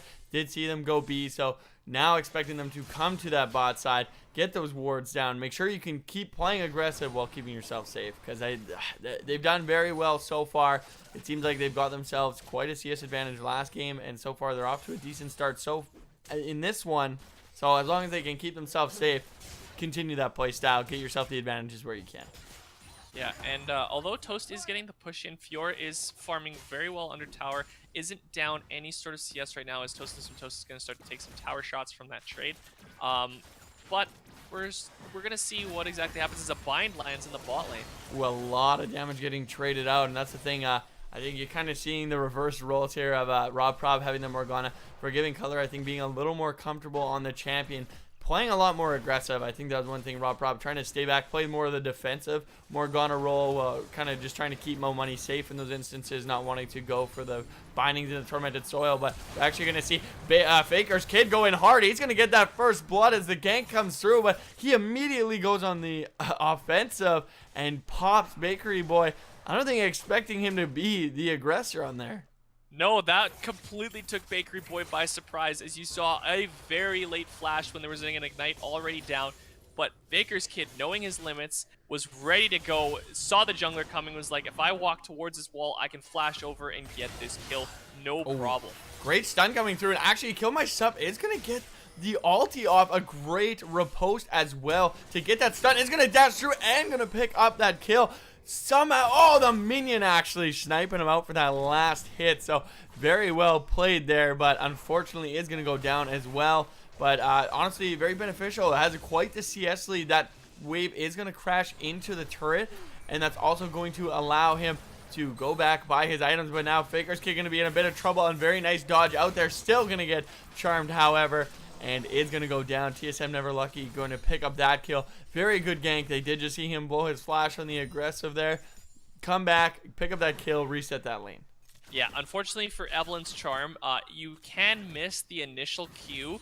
It doesn't require that Q to be hit in order to actually get the Charm from any sort of damage, because that's how Evelyn's Charm works, is as soon as the time has elapsed and the heart is full, any sort of damage from abilities from Evelyn will proc the Charm. So her Q, although it did miss initially, the 3 spikes that come afterwards, is we're going to see a fight in the very bot lane. aggressive onto Mo Money. The bubble not quite going to land, but TSM Never Lucky is there. Won't be surprised if they try and turn around and fight this one. Very as well. The heal does come out. Rich Boy in a lot of trouble, though. Forgiving Color, too to really do anything. The exhaust comes out. Zap is going to try and deter him from being able to run straight. One more auto should do it, as it's going to be Mo Money picking it up with the rockets, and 2 kills picked up on the side of Vicious and Delicious. And once again, I said you can be aggressive, but you gotta have the vision, and it wasn't there, as we see TSM Never Lucky walk down and pick up that kill. Yeah, and this is just one of those things where the Evelyn, again, just invisible. It doesn't matter where the vision is unless you have it at her camps. And right now, not only is there not really vision at her camps, Lumos Maxima has no vision, period. Like, there's no wards on the map anywhere, and that's just unacceptable at this level of play. You need to have some sort of vision if you're going to have any sort of pressure, as we're going to see a little bit of an Kill My Sub going a little aggressive here. Is going to dodge out, keep going for the vital points here. Is going to be able to pop the ulti, though. That might be a kill. One more Q should do it. Very smart, not going into the rupture. Well played by Toast to keep himself alive there. Is going to force the flash out, has TP to get back to lane, but now Faker's Kid going to be in a bit of trouble once again. A great pool there to dodge out of it. The charm still going off. Super Mega Death Rocket just missing off to the side. I actually think would have got the kill there, but they're just going to Realm Warp away, as once again they kind of force Faker's Kid back to play a little more defensive, and I do like this. He had quite a bit of an advantage early on, but they're really trying to keep Bakery Boy in this game and be able to go toe-to-toe with this Vlad. Yeah, and Toast is falling significantly behind in this CS department. It's 76 to 52 in the top lane. Kaisa once again ahead of Mo Money in this bot lane, showing a little bit. These players are very good, but these aren't their main roles. Toasting Some Toast is this secondary as a top laner. His main is in the jungle, and same thing with Mo Money. Mo Money kind of plays whatever role, but his main role is in the support. So these guys are very good, but we're starting to see a little bit of a weakness in the laning phase as they're falling behind to these players who I can almost guarantee you main AD carry and top lane. Yeah, and once again, Toast going up for a ward. It's going to get jumped on here by Kill Myself. Not really sure if he's going to go all in. The ulti not available, but hitting those vital points, doing so much damage back. Now has that Vamp Scepter, so can look for a lot more of these aggressive trades. Heal back up, and is just going to match that shoving in with the Tiamat. So isn't going to get pushed in by Toast and some Toast anymore. Yeah, and we do see that Momoni is going to go for the call to try to recoup some of the lost aspects of the laning phase. A little bit of an investment there. Toast and some Toast, even though he did lose a little bit of that trade, you did see the power of the Bramble Vest doing a lot of damage back to Fiora and preventing the healing from being as good as it normally is. So I'm curious to see the longer these trades go, if it's going to end up going in the favor of Toast the later the game goes. As unfortunately went for a trade and missed a cannon creep. Oh, once again, we're actually going to see TSM Never Lucky making his way to the mid lane here. The charm is available if it can come through. He is going to pull away. Is he going to get hit, though? Is going to get charmed up. The Ignite going to get thrown out, but Evelyn with the execute coming through, and they might look to dive Toast here. They have to be very careful. A TP is actually coming in from the Rise. They're going to be able to pick up the kill and walk away, though. Unstoppable should be able to get him out relatively safely. Bakery Boy not quite making it in time as they get trade kills mid lane for top lane. So far, Vicious and Delicious in a very good spot here. Actually, Kill Myself has to be very careful. He actually cancels his B as he might be looking for a kill here. He's going to go on to Rise. Does have that ulti available. Will get the stun, actually. And one more vital point. Gonna pick up the kill on Bakery Boy. Very risky play. Goes for it, but it does pay off. Yeah, he almost actually got caught out. The Rise checked the wrong bush. Fiora was backing in the mid bush in the top lane instead of the back one. Rise went for the Q on the back one to see. Didn't end up finding him there. Great Black Shield coming through. This is going to be a bit of an aggressive trade, though. The Dark Binding is going to land on a Mo Money, and that Ignite should be enough. Actually, Heal going to keep him alive through that last tick. Now, Rob Prob in a bit of trouble here. She's running up towards the river, but should be okay. Still has Flash and Exhaust available, but a lot of patience coming through from Mo Money, keeping himself flashing and then healing. Doesn't want to go down. Yeah, and we're seeing a ton of ganks coming to this mid lane, trying to get this Rise ahead. A lot of resources coming, but not a lot of fruition. Vlad, yes, he's down a little bit of CS, but most of the pressure right now is coming in this top lane. And if Fiora keeps getting far ahead, split push is going to be crazy. As oh my goodness, just Toast in a lot of trouble. One more vital point should do it. A great riposte to not get knocked up, and that's going to be another kill for Kill Myself as he picks up his third kill of the game. The counter gank is going to come through. Are they going to be able to turn this one around? They're going on TSM Never Lucky. He's going to try and get the execute, but he's going to go down unstoppable. Now the TP's coming in from Kill Myself as Bakery Boy shows up as well. They've got Mo Money in the Soul Shackles. He's going to get locked down as he has no summoners to escape, and Faker's Kid going to back away as well. Exhaust going to be used on Kill Myself to deter him from chasing down, and that's going to be 2 kills. Three kills, overall picked up across the map, but they're not done yet as Baker's Kid flashes forward, does get snared, but he's still chasing them down. Not going to be able to catch up to Bakery's Boy, but they should be able to pick up this bottom turret.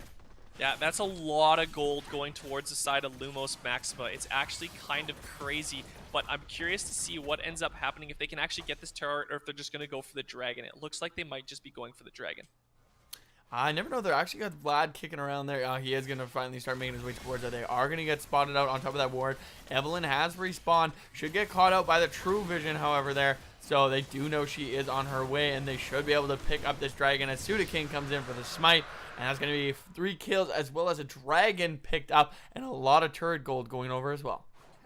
Yeah, so we're going to start to see now if this Fiora is going to snowball out of control. He does have the Stinger now, does have the Ravenous Hydra, probably going towards that Triforce, or potentially with this much magic damage, I wouldn't be surprised to see a... actually, Wit's End doesn't build out a Stinger, builds out a recurve bow. I really want to see a Wit's End coming out of this Fiora. Like, it's going to be so good against this team comp. Yeah, definitely. Probably gonna work towards that. I'm trying to think. Working towards what? I'm trying to think what he's trying to grab right now. But in the meantime, Baker's Kid gonna be in a bit of trouble here. That charm is available to come through. Is gonna try and finish up Bakery Boy, but once again, gonna go down to TSM. Never Lucky. 4-1 and 2, picking up most of the kills onto this Vladimir, and really not much you can do there as that charm lasting so long. If you pull too early, you're kind of hooped, but can start charging that while you're pooling. So unfortunately, not getting a lot of help. Would love to see maybe Sudaking try and counter gank that mid lane, get something rolling, but overall around the map there's a lot of success going on for LM, so if they're going to focus on the mid lane, should be able to get the advantages going in the other ones. Yeah, and I do know that... Gonna be careful here as TSM Never Lucky is available. The wave is gonna come through. They're gonna go into more money though. A great ulti from Rich Boy, jumping past it, putting out so much damage. Might still be able to pick up a couple kills here as TSM Never Lucky gonna be used the ult. The flash forward gonna come through as Rob Prop. It's gonna go down. Actually picks him off with the W, and that's gonna be 3 kills going over to Rich Boy XS. 5-1 here on this Kai'Sa, showing why they are going to first pick this champion if left open. Yeah, there's just so much damage coming out of this Kai'Sa, and this Fiora is getting ahead, and yes, the Vladimir is behind, but as long as Vladimir does AoE damage, it really doesn't matter how far he falls behind if his other laners are picking up the slack.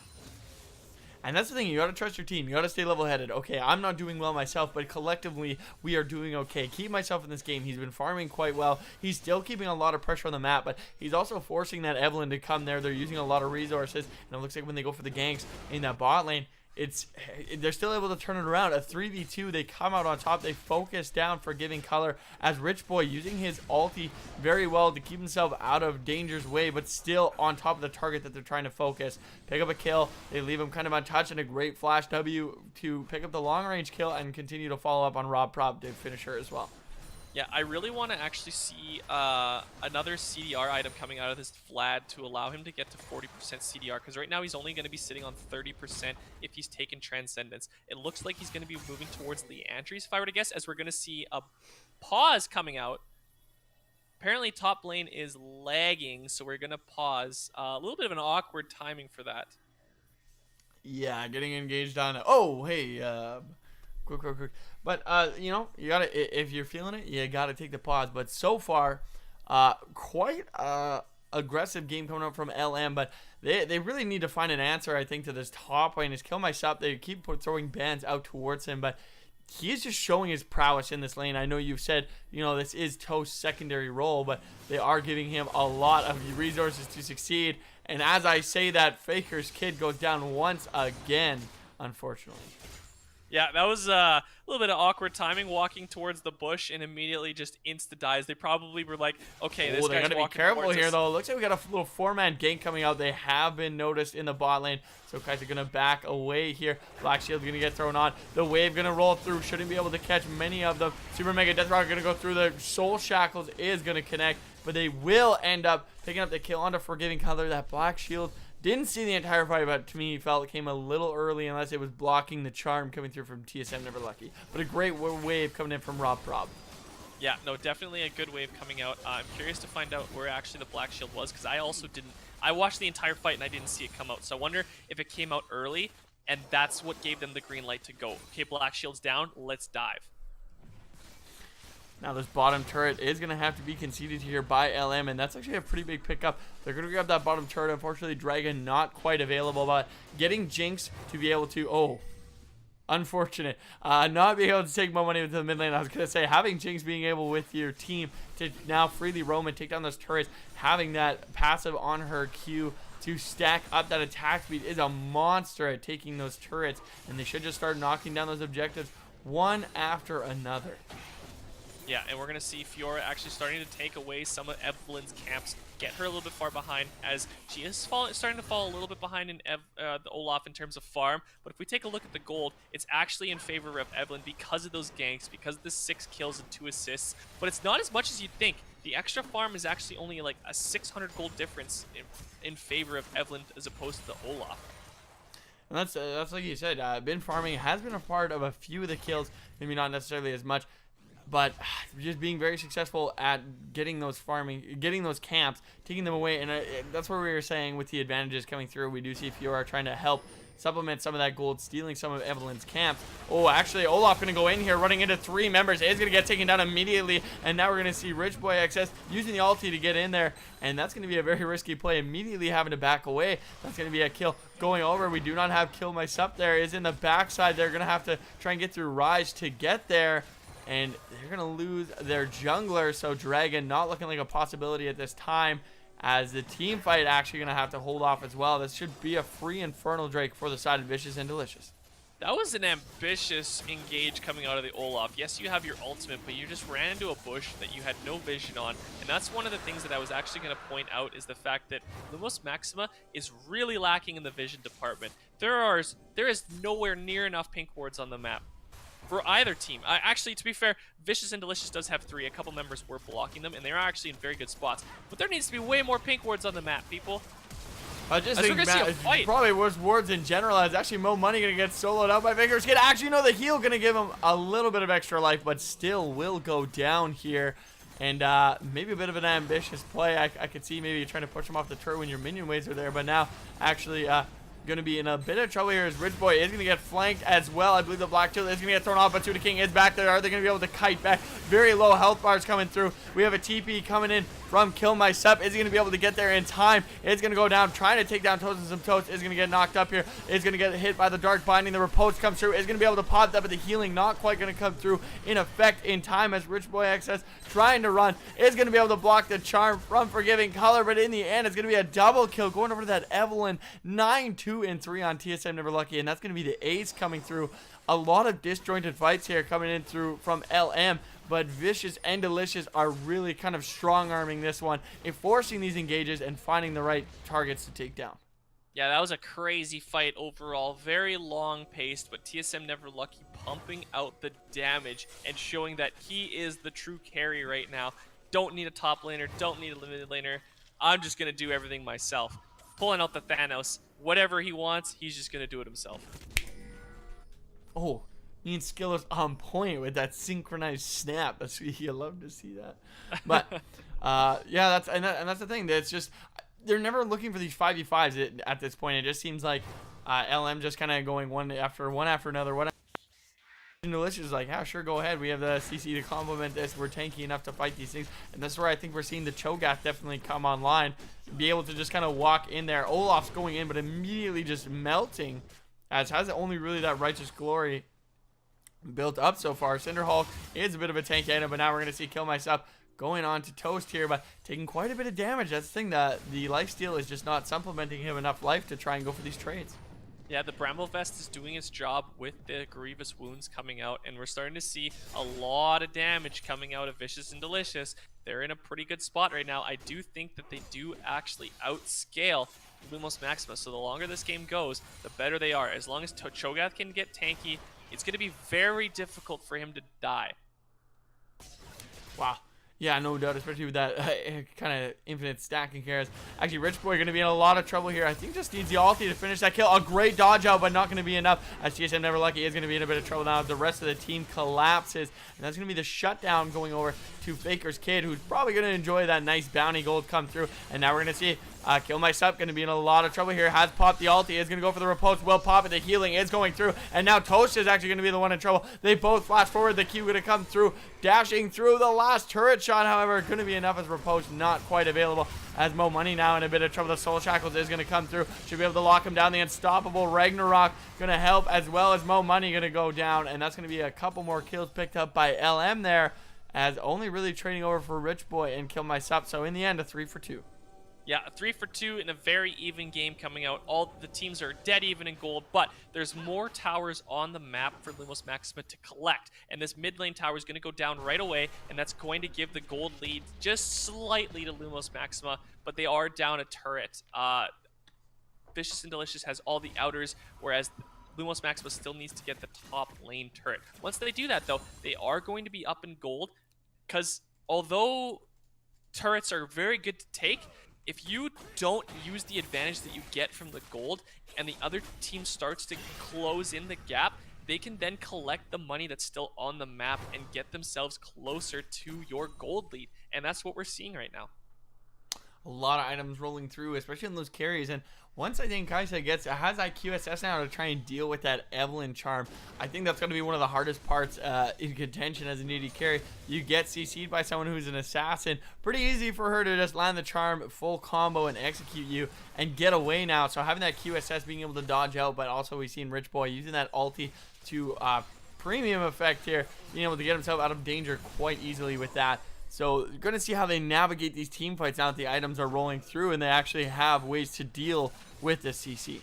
Yeah, and right now, Vicious and Delicious does have an Infernal Dragon, but that's the dragon that's coming up right now. And this is going to be a huge point of contention for fighting, because if Vicious and Delicious can get this second Infernal Dragon, they're going to be very far ahead. Oh, but Forgiving looks like Color in a Lumos bit of Maxima's trouble gonna here get as it. Cho'Gath tries to go in there. A teammate is going to break through. A great wave going to come through, catching a lot of the team. They are fighting front to back here as TSM Never Lucky is very low. A great Vlad flash forward, and they're going to start running through this team here. Rich Boy X is pretty much untouched as he's going to start ripping through. That's going to be Rise waiting for the Zanyas to run out. Is going to pick up a kill, but a triple kill going over to Faker's Kid as they run the ace after getting the dragon.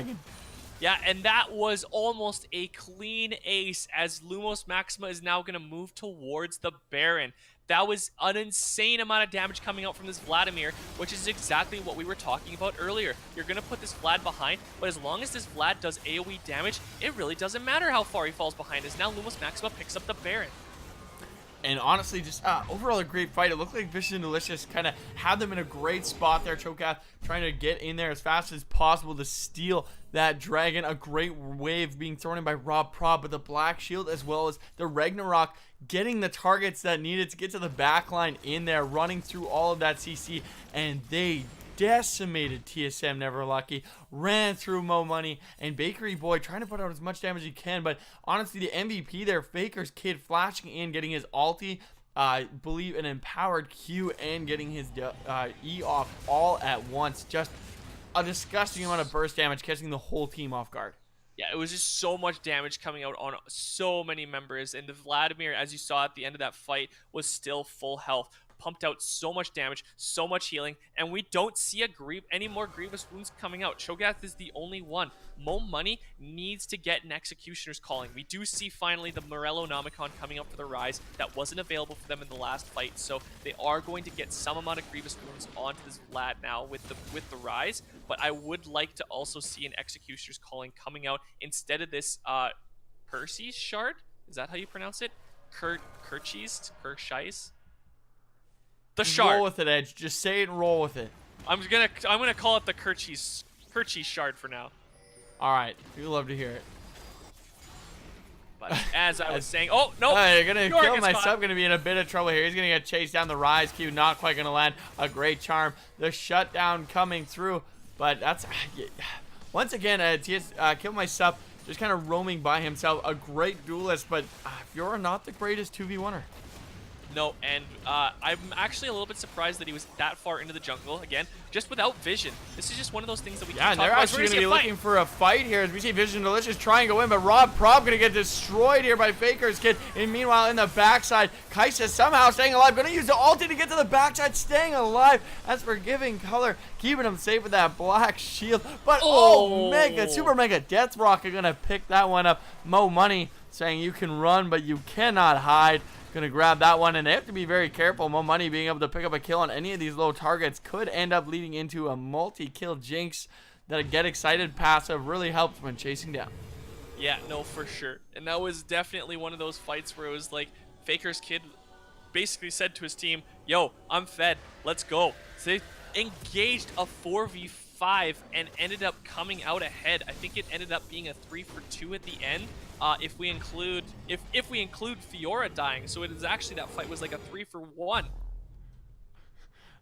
Just hearing you say that, yo, I'm fed, let's go, reminds me of that little that YouTube haiku where it's the guy plays the jerk it out on the little keyboard. Let's go! And then just a song kicks in. It makes you laugh every time. But back to the game here. As still a very close game. The kills look, the objectives and kills don't look this quite close. But that's going to be Kill Myself in a lot of trouble here. A great flash to stay away. Actually uses a Q to the minion to get away as well. So looked like a lot of danger for himself, but he's able to get away. I'm curious if they're going to collapse on this, as they do have the positioning for it. Sudaking going to start grabbing that red buff. Evelyn is, however, invisible, so not going to be able to spot her out in the jungle. They have a great flank on Kill Myself, though. A Black Shield going to deter them from looking for that. As a wave gets thrown out, and Forgiving Color in a lot of trouble here. It's going to be able to get away. Super Mega Death Rocket putting a lot of low health bars, and they're going to have to retreat as Vicious and Delicious finding themselves a great fight in this chokehold. I really don't think you want to be fighting in that tight of a position if you're Lumos Maxima, because Rise and Mo Money with the rockets is going to pump out so much damage. You want to be able to have the room to move, and in a choke position like that, Eve is going to get a ton of damage out. Cho'Gath is going to get a ton of damage out. Rise and Mo Money are going to get a ton of damage out. So you need to make sure that if you're going to take fights like this, you need to stay in the lanes, as we're going to see a Cloud Drake coming up, and we're going to see if the Olaf is going to end up taking it himself, or if Vicious and Delicious are going to come, as they're still looking for a TP. Yeah, the TP is actually going to roll in here from Toast, as they really want to try and fight here for this Cloud Drake. It should be theirs, as Forgiving Color not really near the fight. Can't really help out here. Baker's Kid trying to do something, but not going to be able to reach. Okay, you know what? No, it's too far gone. I can't even ask about it. Yeah, I'm going to try and do that little X animation over Morgana. Is that just to let her know she's in execution range for Cho'Gath? No, it's actually to let Evelyn know that that's in execution range for her ultimate. Thank you. I was like, I don't know what that animation is. Now I know. Yeah. The more you know. I am here to teach you as much as possible, Dazzle. Don't you worry. You know, you learn something new every day. That just makes you a wiser human being. Well, I mean, you don't play a lot of Evelyn, so you probably won't see that animation, because you're definitely not a jungler player yourself. You probably see that if I was playing against you, I'd see that animation a lot against you. However, as you play a little risky sometimes. Yeah, but that would require you being able to actually gank and kill me. But regardless of that, let's roll back into the game here. 2 dragons apiece, and like I was saying earlier, the kill is pretty close, the objective's pretty close, but the gold lead, there's a 6,000 gold lead in favor of Lumos Maxima, but these team fights are still extremely close. Yeah, very close, and we're going to start to see, even with the 6,000 gold lead, if Vicious and Delicious can start to claw their way back. They do have the tools needed. Evelyn can get a lot of picks. They just need to make sure that they maintain their vision game, which they have been. But Lumos Maxima, you guys need to place more wards. Honestly, doing a pretty good job yesterday keeping that vision game up, but just not maybe being a little more fearful of TSM Never Lucky not wanting to go by themselves, but get the old pack tactics rolling through, go as a squad, get that vision down. It's very hard to get picked off when there's 5 of you and someone stealthy rolls through with their team. Kind of a little stealth kind of signal, oh, there's 4 people and there's someone invisible probably nearby.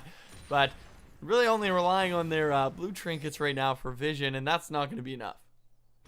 Yeah, no, for sure. So let's take a look at the items going on right now. Cho'Gath is starting to get a bit tanky. Righteous Glory, Thornmail, yeah, that is Thornmail, right, still? Yeah, Thornmail. They didn't just change the item randomly. Spectre's Cowl going to come out, so we're probably going to see a Spirit Visage coming up next. Rise does have his 3 items, is looking probably towards the Void Staff next. Mo Money, again, still no Executioner's Calling. Please build Executioner's Calling. But we're starting to see, the lack of vision coming out from Lumos, and they're actually crushing this. Mo Money kind of stopped in spot here. TSM Never Lucky might have to use the ult just to get over the wall. Is going to go for it, and actually is going to steal the Baron, and that's going to be huge. But can they live through this team fight as they're going to keep going? Chosen Some Toad's going to be in a bit of trouble. He's going to get sacrificed, and a great Realm Warp to get the rest of the team away. Very nice steal there by TSM Lucky, and they get away with 4 people with the buff. Yeah, I actually took a rewind just to see, and he did smite and then immediately used his ultimate to get the execute on the Baron. He does get away. They sacrifice 2 members, but they steal the Baron. You gotta think that's overall worth for Vicious and Delicious. Oh, absolutely, but not gonna stop Lumos Maxima from trying to push in on this turf. They have to be very careful as TSM Never Lucky looking for the flank here. And actually, Rise going to decimate. A lot of damage coming up from Bakery Boy. They're going to try and turn this fight, but I don't think this is a fight they want to look for. As now Faker's Kid trying to put down as much damage as he can, but it's not going to come through as Bakery Boy just decimates the health bars of Lumos Maxima. And now we're going to see as Kill My Sup first in a bit of trouble. Has Flash available, but no Realm Warp is available for Bakery Boy to get his team on the other side of this Fiora. But being sped up by Nami's passive, they might have what it takes to chase him down. TSM Never Lucky is kind of running him a parallel. Can he get the riposte? Not going to come through. He's going to try and fight this one out. A great riposte. Actually might be able to get the kill. Turning it around. And he's going to start sprinting the other way. Wasting so much time from Vicious and Delicious. But the zap is going to slow him down and pick up that kill. But I think definitely worth being able to trade the 1-for-1 in that scenario. I really feel like he could have got the kill and got away if he started running the other way, but I probably could be wrong because the Nami speed up and the Jinx is just going to be able to catch him with the rockets and the essence, or sorry, not the essence rate, but the rapid fire cannon. But we do see the turnaround coming out, and I'm starting to wonder, is Vicious and Delicious, is this the comeback? Oh, and actually, they're going to look for this fight as Olaf goes straight for Mo Money. Is he going to have the backup coming through as Rich Boy XS trying to run through the front line here? The stopwatch going to be used by Mo Money, and that's Soda King actually going to go down. The rest of the team not able to follow up. So, once again, a little bit of an over-aggressive play there, trying to make the charge, but the team not able to go for Mo Money. You have to wait for Faker's Kid to join you in the backside to put down more damage on that 80 carry. Well, it's not even just that.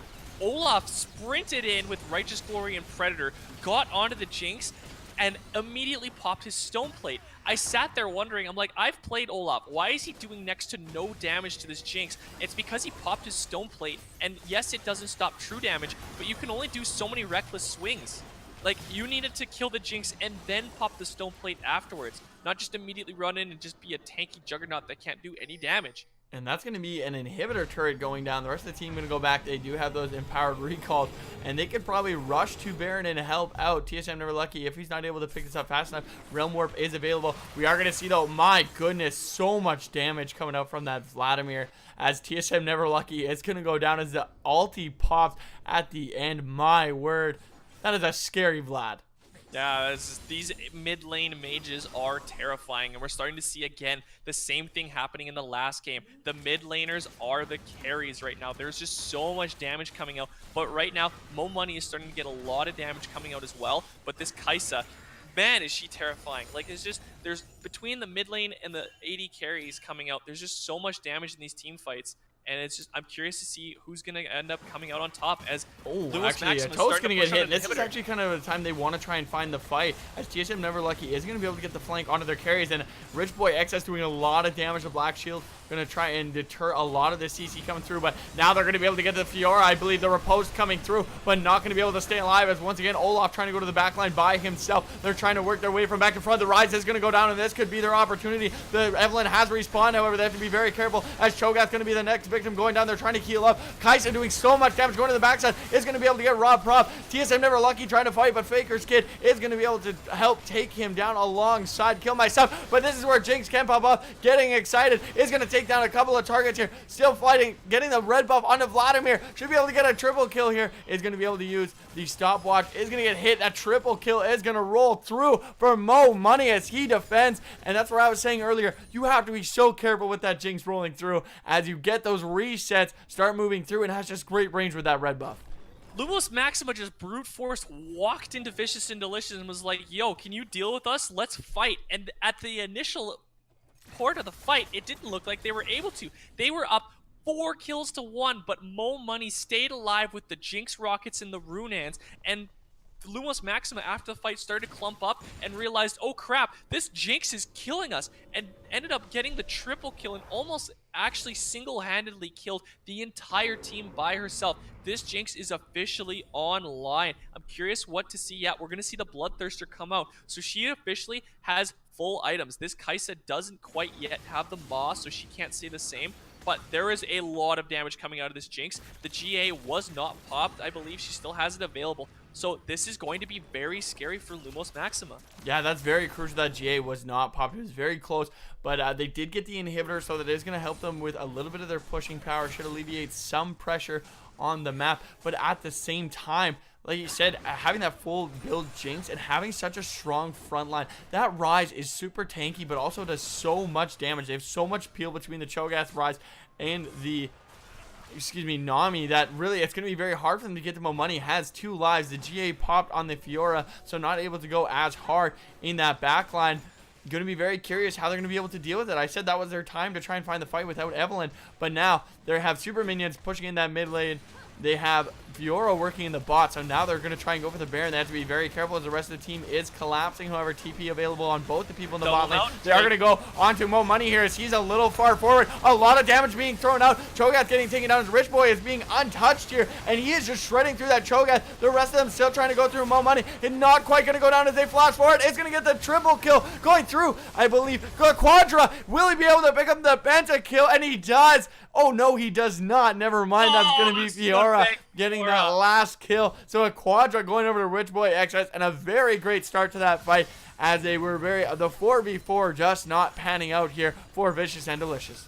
Jinx was just a little bit too far forward, and immediately they called on, get the 80 carry, kill the 80 carry, and the GA was popped. Mo Money came out of the GA, ended up dying, and they don't need Baron. They're just going to end the game straight off of that push. Well played by Lumos Maximo, but the Baron, the Vicious and Delicious needed to go in when they did, but the Jinx needed to be far behind because, unfortunately, the double Mountain Drake was pushing the Baron so fast. And that's just a scary thing as well. I mean, you have to look. They do catch out the Cho'Gath there with the binding. And then having Mo Money just being a little too close is going to get locked up. But guys, we are going to take a quick break here before Game 3 rolls through. So don't go anywhere. We'll be right back with Game 3 of Vicious and Delicious versus Lumos Maxima.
Welcome back, guys, for game number 3 between Lumos Maxima and Vicious and Delicious.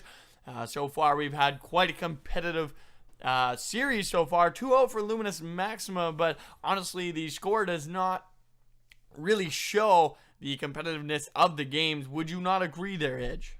Oh, it's been a crazy series back and forth. That last game especially, it was really anyone's game up until the Baron fight. As we're starting to get into picks and bans, and we do see Zed, Vayne, LeBlanc, and Caitlyn taken away. I'm curious to see if we're going to see the Aurelia taken away as well. They decide to take the Vlad away instead, which begs the question, are they going to first pick Aurelia, or are they just realizing the fact that it doesn't matter what this top laner gets, he's going to win in the solo lane?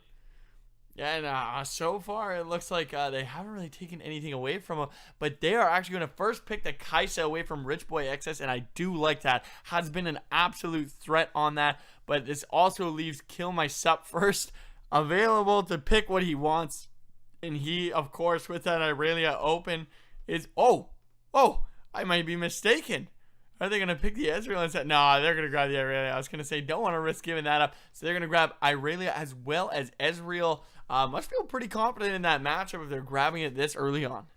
Ezreal is definitely Rich Boy XS's second most played champion by far. We're going to see an Instalock Shen coming out against this Aurelia top, so maybe it's going to be something a little bit different to try to combat this Aurelia with the ability to shut down the auto attacks coming out. And we're going to see Faker's Kid coming out with another one of his trusted mid laners, Twisted Fate. Honestly, don't see this champion enough. A lot of playmaking potential, so very excited to see it. We have seen Faker's Kid do quite a bit of roaming, and what better way to complement that than picking a champion that literally lets you travel halfway across the map with just his ultimate. Yeah, no, for sure. And we're starting to see, I wonder what the bans are going to come out. Probably some junglers going to take it away. No, they decide to ban some mid laners. We're going to see Morgana and Ryze taken away. Do like the Ryze ban. I mean, Bakery Boy may not have had the flashiest plays last game, but towards that late game, he was chunking. He was able to find a lot of damage in those team fights, and with the comp that they are building, you definitely don't want to give them tools like that. Yeah, no, absolutely. And we're going to see the Evelynn taken away once again. And actually, so I talk about junglers being banned, but this time the junglers get taken in the second bans. So Evelynn, Sejuani getting taken away. I definitely don't think we're going to see the Camille come out. Fiddlesticks is something that Sudakwang has played in the past. I would like to see something a little bit tankier come out. This could be actually a support Fiddlesticks as well, but yeah, the Zac makes a lot more sense for me. Yeah, I do actually really like the Zac pick. Not going with the Hecarim, which not probably for the best, honestly. Very hard to do it. I feel like Hecarim's so easily kind of deterred, especially with Nami as well as Shen. You do have your ultimate once you're in there. Once you're kind of CC'd, you're really kind of negated. But I do like this Fizz Hover, and it is picked very good into the Twisted Fate matchup. Another great assassin. So far, I think Vicious and Delicious is a very well-rounded team comp as they round it off with another tank.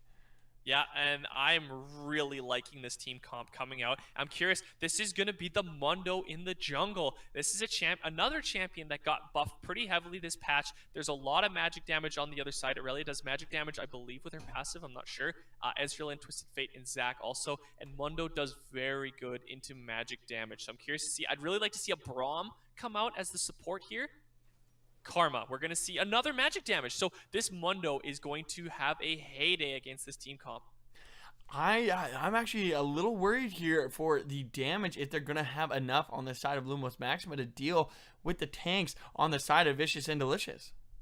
Yeah, no, we're going to see. I really like the team comp coming out of Vicious and Delicious, and this is the first time that I have said that in this series. I do think that this is, if they're going to use the tools, they have a front line for Kai'Sa. They've taken away Kai'Sa from Mo Money, and I'm actually curious. We're actually going to see a lane swap. This is going to be Shen on Mo Money against the Aurelia in the top lane. Toast and Some Toast is going to play 80 carry with the Kai'Sa this time. So you know what? They're like, listen, buddy, I'm really sorry, but you're not having a good time against this Aurelia. Mo Money has played a lot of Shen support in the past and does play a lot of top lane Shen. He's going to take his chances against this Aurelia with the tank, and Kai'Sa going to toast this time. And yeah, I'm very curious to see the dynamic in the bot lane there. That's one thing. Being synergistic in that bot lane can have a big effect on how your success. And putting Toast down there with a new support. Very curious to see how Rob Prob and Toast and some Toast can mesh against Rich Boy XS and Forgiving Color have been pretty dominant in that bot lane so far. Yeah, so I'm curious to see if this swap is what Vicious and Delicious needs in order to, and their backs against the wall. This is the elimination game. We are in a best of 5. They are down 0-2. If you're going to make the change, now is the time to change it. So I'm curious to see how this Shen is going to do against this Aurelia. The Zac, again, can get to the Kaisa. The Fizz against the Twisted Fate. I really like what's going on here for Vicious and Delicious, and this is exactly what they needed to do. Now, looking at these team comps edge, we've already kind of talked about it. Do you think there is enough damage on the side of Vicious and Delicious if they fall behind in that bot lane? Very reliant here on the Fizz as well as the Kaisa. I mean, Mundo does do a decent amount of damage as well as Shen, but if they fall behind, they're going to have a very beefy front line, but no real way to deal with the rest of the damage rolling through if they get onto their carries. Yeah, no, for sure. And this is just one of those things where we're just going to have to see the execution. Vicious and Delicious does have the tools needed.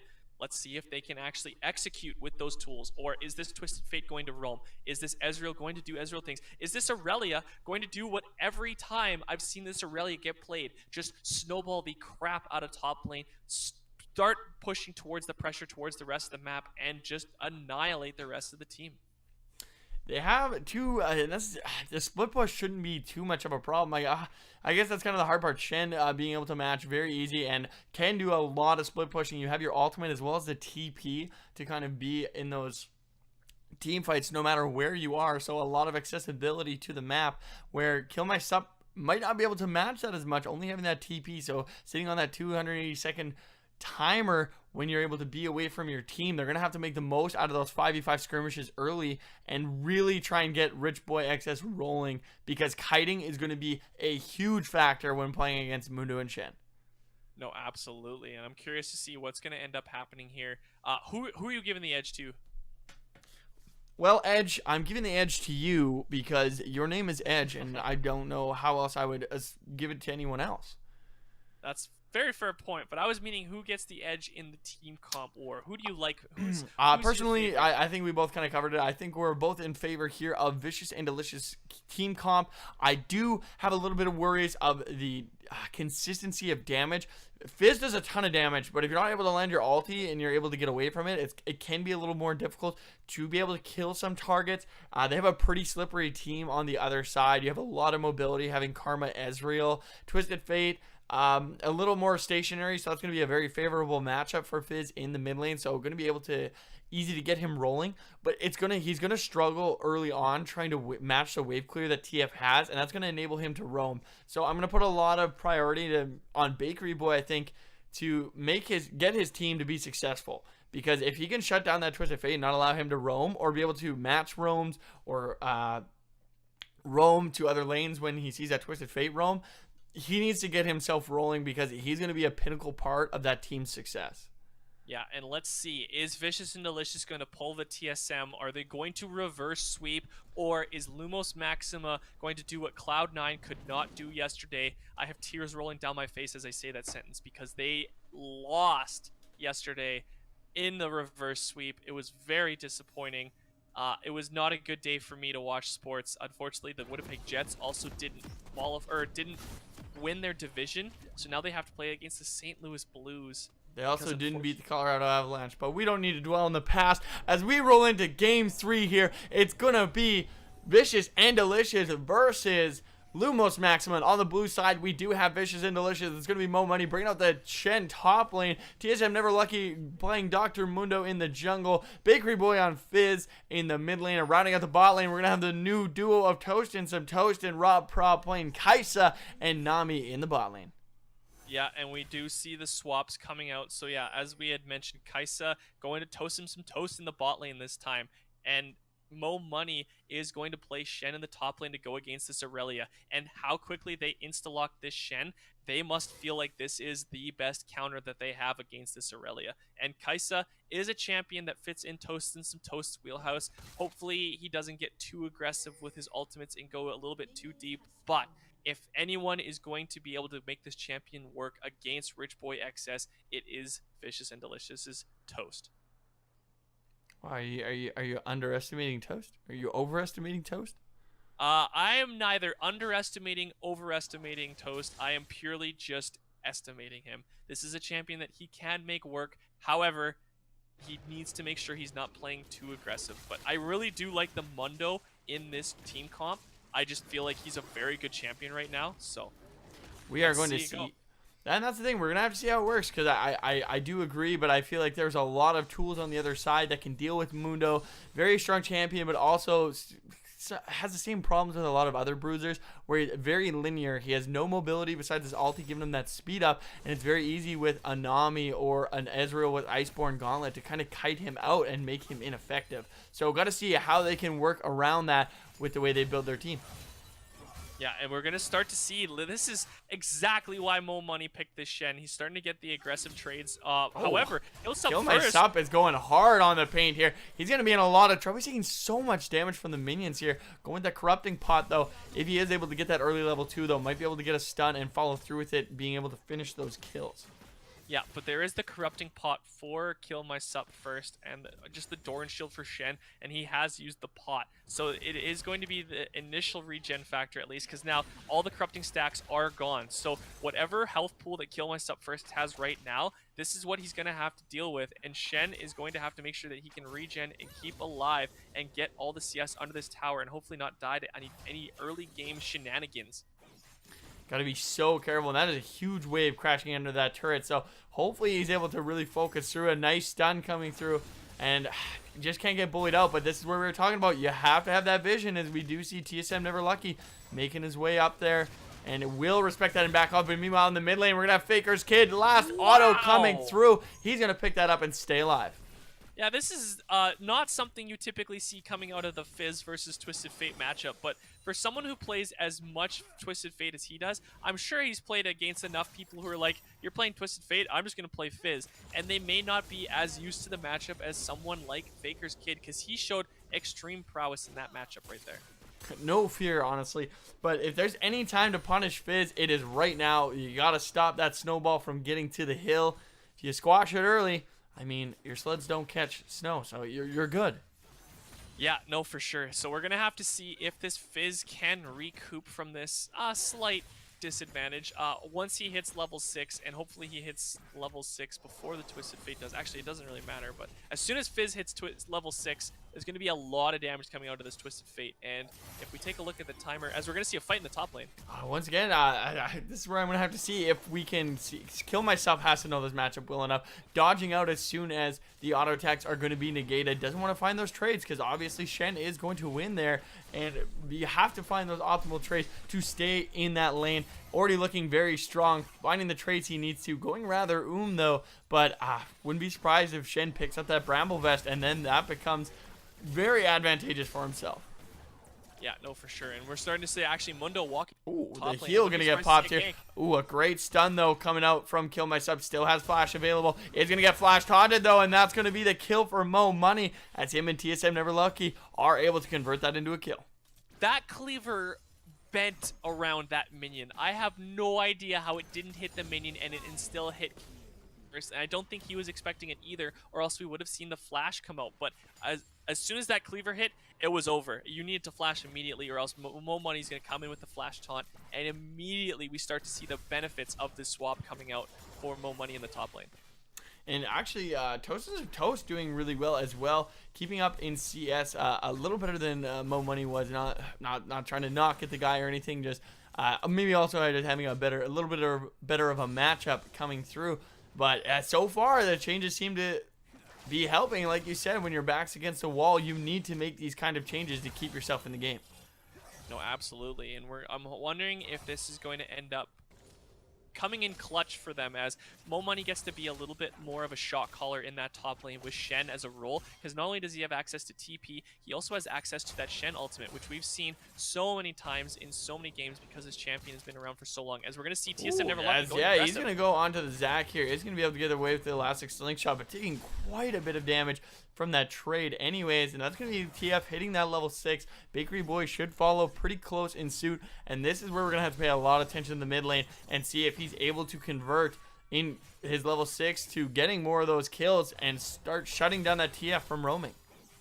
No, absolutely. So I'm just wondering. I was just gonna say the shark is gonna get thrown out there. A great flash to avoid that. The stun underneath the turret. Not sure it's gonna be enough though. The ignite is gonna tick down on both of them. But can Zach pick up this kill on the Bakery where the elastic slingshot is available? Is not gonna go over the wall, I don't believe. So gonna play it safe, and that's gonna be Faker's Kid getting taken down. He is gonna go in though, is gonna pop Bakery Boy, just waiting for the right moment, I guess, to take him down. Does have that passive available, so if he's able to pull TSM Never Lucky back into the turret range, the axe though is gonna land there. Is gonna be able to kill the blobs though.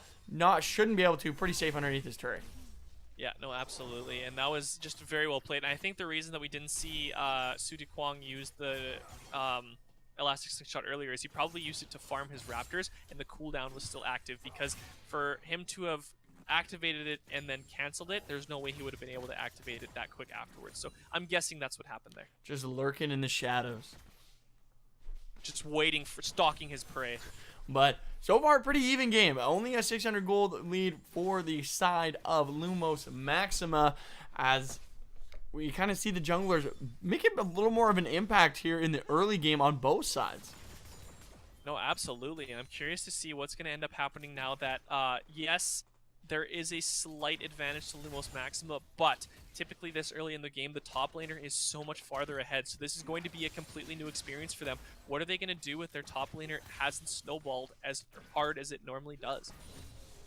And this mid lane is going to be kind of a point of contention, I think, as far as damage-wise. But, ooh, Toast taking quite the trade there. The tether is going to go through, locking him in. No follow-up, though. A great bubble by Rob Prob to keep Rich Boy XS from getting in those autos. A stun going to come through from Kill My Sup, but he's just going to back away. Having to respect now that Shen is doing quite well here, has a lot of health, is negating a lot of that damage, but looking for the ninja tab is coming through. A great ulti going from Kill My Sup. Can he find the kill? Is gonna have to back away. Meanwhile, in the mid lane, a great little stun coming through, pulls Mundo back into the turret, but he is able to pick up the kill. A 1-for-1 going, as Kill My Sup did end up finishing that kill in the top lane, and now a little bit of a duel going on. Rich Boy XS does pick up the kill, not gonna be able to go for Rob Prop. A lot of action going on through the map. A great little troll pull coming out from Bakery Boy to keep himself safe. Yeah, so let's dissect exactly what happened there, because our map was kind of going a little bit crazy, but we tried to get as much action as we could. So we did see Kill My Sup first, ending up getting the kill onto Mo Money. So we did see the fact that even though the Shen is a quote-unquote counter, that is a lot of farm getting lost in the top lane, and Kill My Sup first baited out the W from Shen, that circular you can't auto attack in here field, baited it out, waited, immediately stacked his passive off the minion wave, and just started going to town on Shen. Ended up getting the kill, and here's where we start to see if the snowball is going to happen. Then we saw the gank in the mid lane coming out. Zach accidentally killing his teammate in the process by bringing Mundo a little bit too close to Faker's Kid, but they did go for 1-for-1. And then we saw in the bot lane, Rich Boy XS getting the kill onto Toast and Some Toast, getting the Mana Mune now. We're going to start to see if we get the Iceborne Gauntlet or the Triforce coming out next. But overall, a very successful amount of plays coming out from Lumos Maxima. Yeah, I mean, at the same time, I don't think they would have been able to get that kill if the Zach didn't pull him into turret. Just very unfortunate. Put him point-blank range for that cleaver. But a lot of action going through the map, and that's really setting the pace for the game here. We did say, wow, Vision Delicious has a really great team comp. If they fall behind, though, they're going to be in trouble. Thought that bot lane, is that Ezreal going to be able to match up with this Kai'Sa? Getting that early kill is going to be huge. I do like the aggression coming in from Forgiving Color and Rich Boy. They do have a bit of a different duo now with that Ezreal Karma, but they're still making it work, getting a lot of poke damage onto Toast and Some Toast and Rob Prop, as we see Kill My Sup still not too afraid of this Mo Money as he re-engages here, going back and forth. Does have that wit's end, so goes for it first item, opting to try and get a little more burst going through, but that's going to be Toast and Some Toast. He's going to try and turn around the wave coming through. A heal going to get thrown out, but Toast and Some Toast is really low. The stun going to get thrown out in the mid lane as well. Rob Prop getting tethered up here is going to be able to flash away, not going to be able to finish that kill as Rich Boy XS very low as well, and a good little duel there, 2v2 in the bot lane. Yeah, and we are going to see the Rift Herald coming down for Vicious and Delicious in that exchange. So while the duel was happening, TSM Never Lucky was soloing that with the Mundo.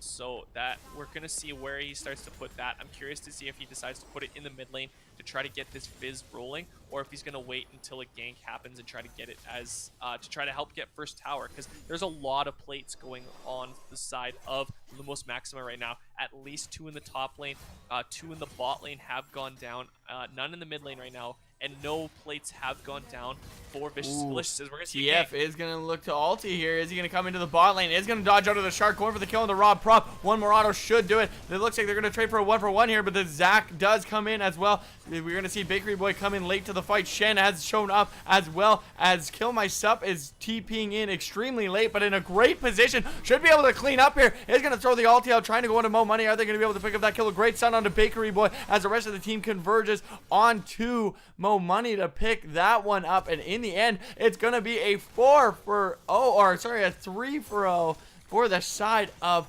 Lumos Maxima, as a great team fight. They start with a 2v2, turns into a 5v5. Yeah, this is looking like it's Lumos Maxima's series to lose. They are just in a commanding position, and League of Legends is a mental game. When you're down 2-0, when you make these kind of substitutions and swaps, you need to make sure that the mental area aspect of the game is beneficial for your team. And right now, this does not look like a coordinated, well put together Vicious and Delicious. I'm not to say that they're not good players. They're very good players. But right now, Lumos Maxima is playing at peak performance. They've won 2 games. They have the momentum. They have the Aurelia back. And this Aurelia, once again, is going off. Twisted Fate isn't getting countered by the Fizz in the mid lane. The Fizz is actually down in kills and lost a 1v1 to the Twisted Fate, which is not something you want to see. And the bot lane is holding their own against this hyper carry Kai'Sa. Once again, though, we did say, you know, this is a great team comp cover from Vicious and Delicious, and you can't count them out. They scale extremely well. They have a very great pick comp, so very easy to pull themselves back in. But I do agree, you know, it's Lumos Maxima's series to lose at this point, and we have seen them get punished a lot on their over aggression. So we're gonna have to see if they can pull it through again. Yeah, I'm curious to see what's going to end up happening here, as Never Lucky does still have the Rift Herald. Curious to see what lane they try to push that towards, but right now I just don't. There's no proactivity happening right now, and you got to wonder, as there's another fight in the top lane, the W is gone. Yeah, a lot of great trading here coming out from Kill My Sup. Does take a turret shot, however. A little curious to see what he's going to build next, if he is going to go with that Blade of the Rune King to try and get a little more sustain, as well as get some of that percent health damage to try and match Mo Money, as the Shark is going to miss on Faker's Kid, and that gank mid not quite going to succeed. Yeah, and this is a 6,500 gold lead at 13 minutes. It's just an absurd amount of gold. If we take a look at the gold on each members, now Kill My Sup going to be in a lot of trouble here, as we do see Never Lucky make his way to the top side. He's going to try and dash, reducing the damage, but he's doing quite well at making himself very elusive, as he's just going to be dashing back and forth, wasting a lot of time, but in the end, still going to go down. Yeah, so back to what I was talking about. Irelia is now only 1,500 gold ahead of his top lane counterpart, as we are going to see the Rift Herald go down after that gank. Mid lane is almost 2,000 gold ahead for this Twisted Fate, and in the bot lane, 1,300 gold ahead for this Ezreal. They're actually all going to be converging up to the top. A great play there by Zac to pull them back together. The TF ulti is available. Not sure he's going to use it, though, to try and find them. Both very slippery targets. As they kind of all converge top lane, they will stop Shelly from getting that top turret, though, and that's going to be a Rift Herald down. Yeah, I'm curious to see what's going to end up happening in the bot lane, because now the bot lane for Lumos Maxima is in the mid lane, and Kai'Sa's been able to get a little bit of free damage onto this bot lane tower, and Aurelia's not going down there, so I'm curious to see if they send Twisted Fate down there, or if they're going to prioritize getting this mid tower first, and they're just going to actually... Vicious and Delicious isn't even pushing that bot lane tower. This has to be a misstep.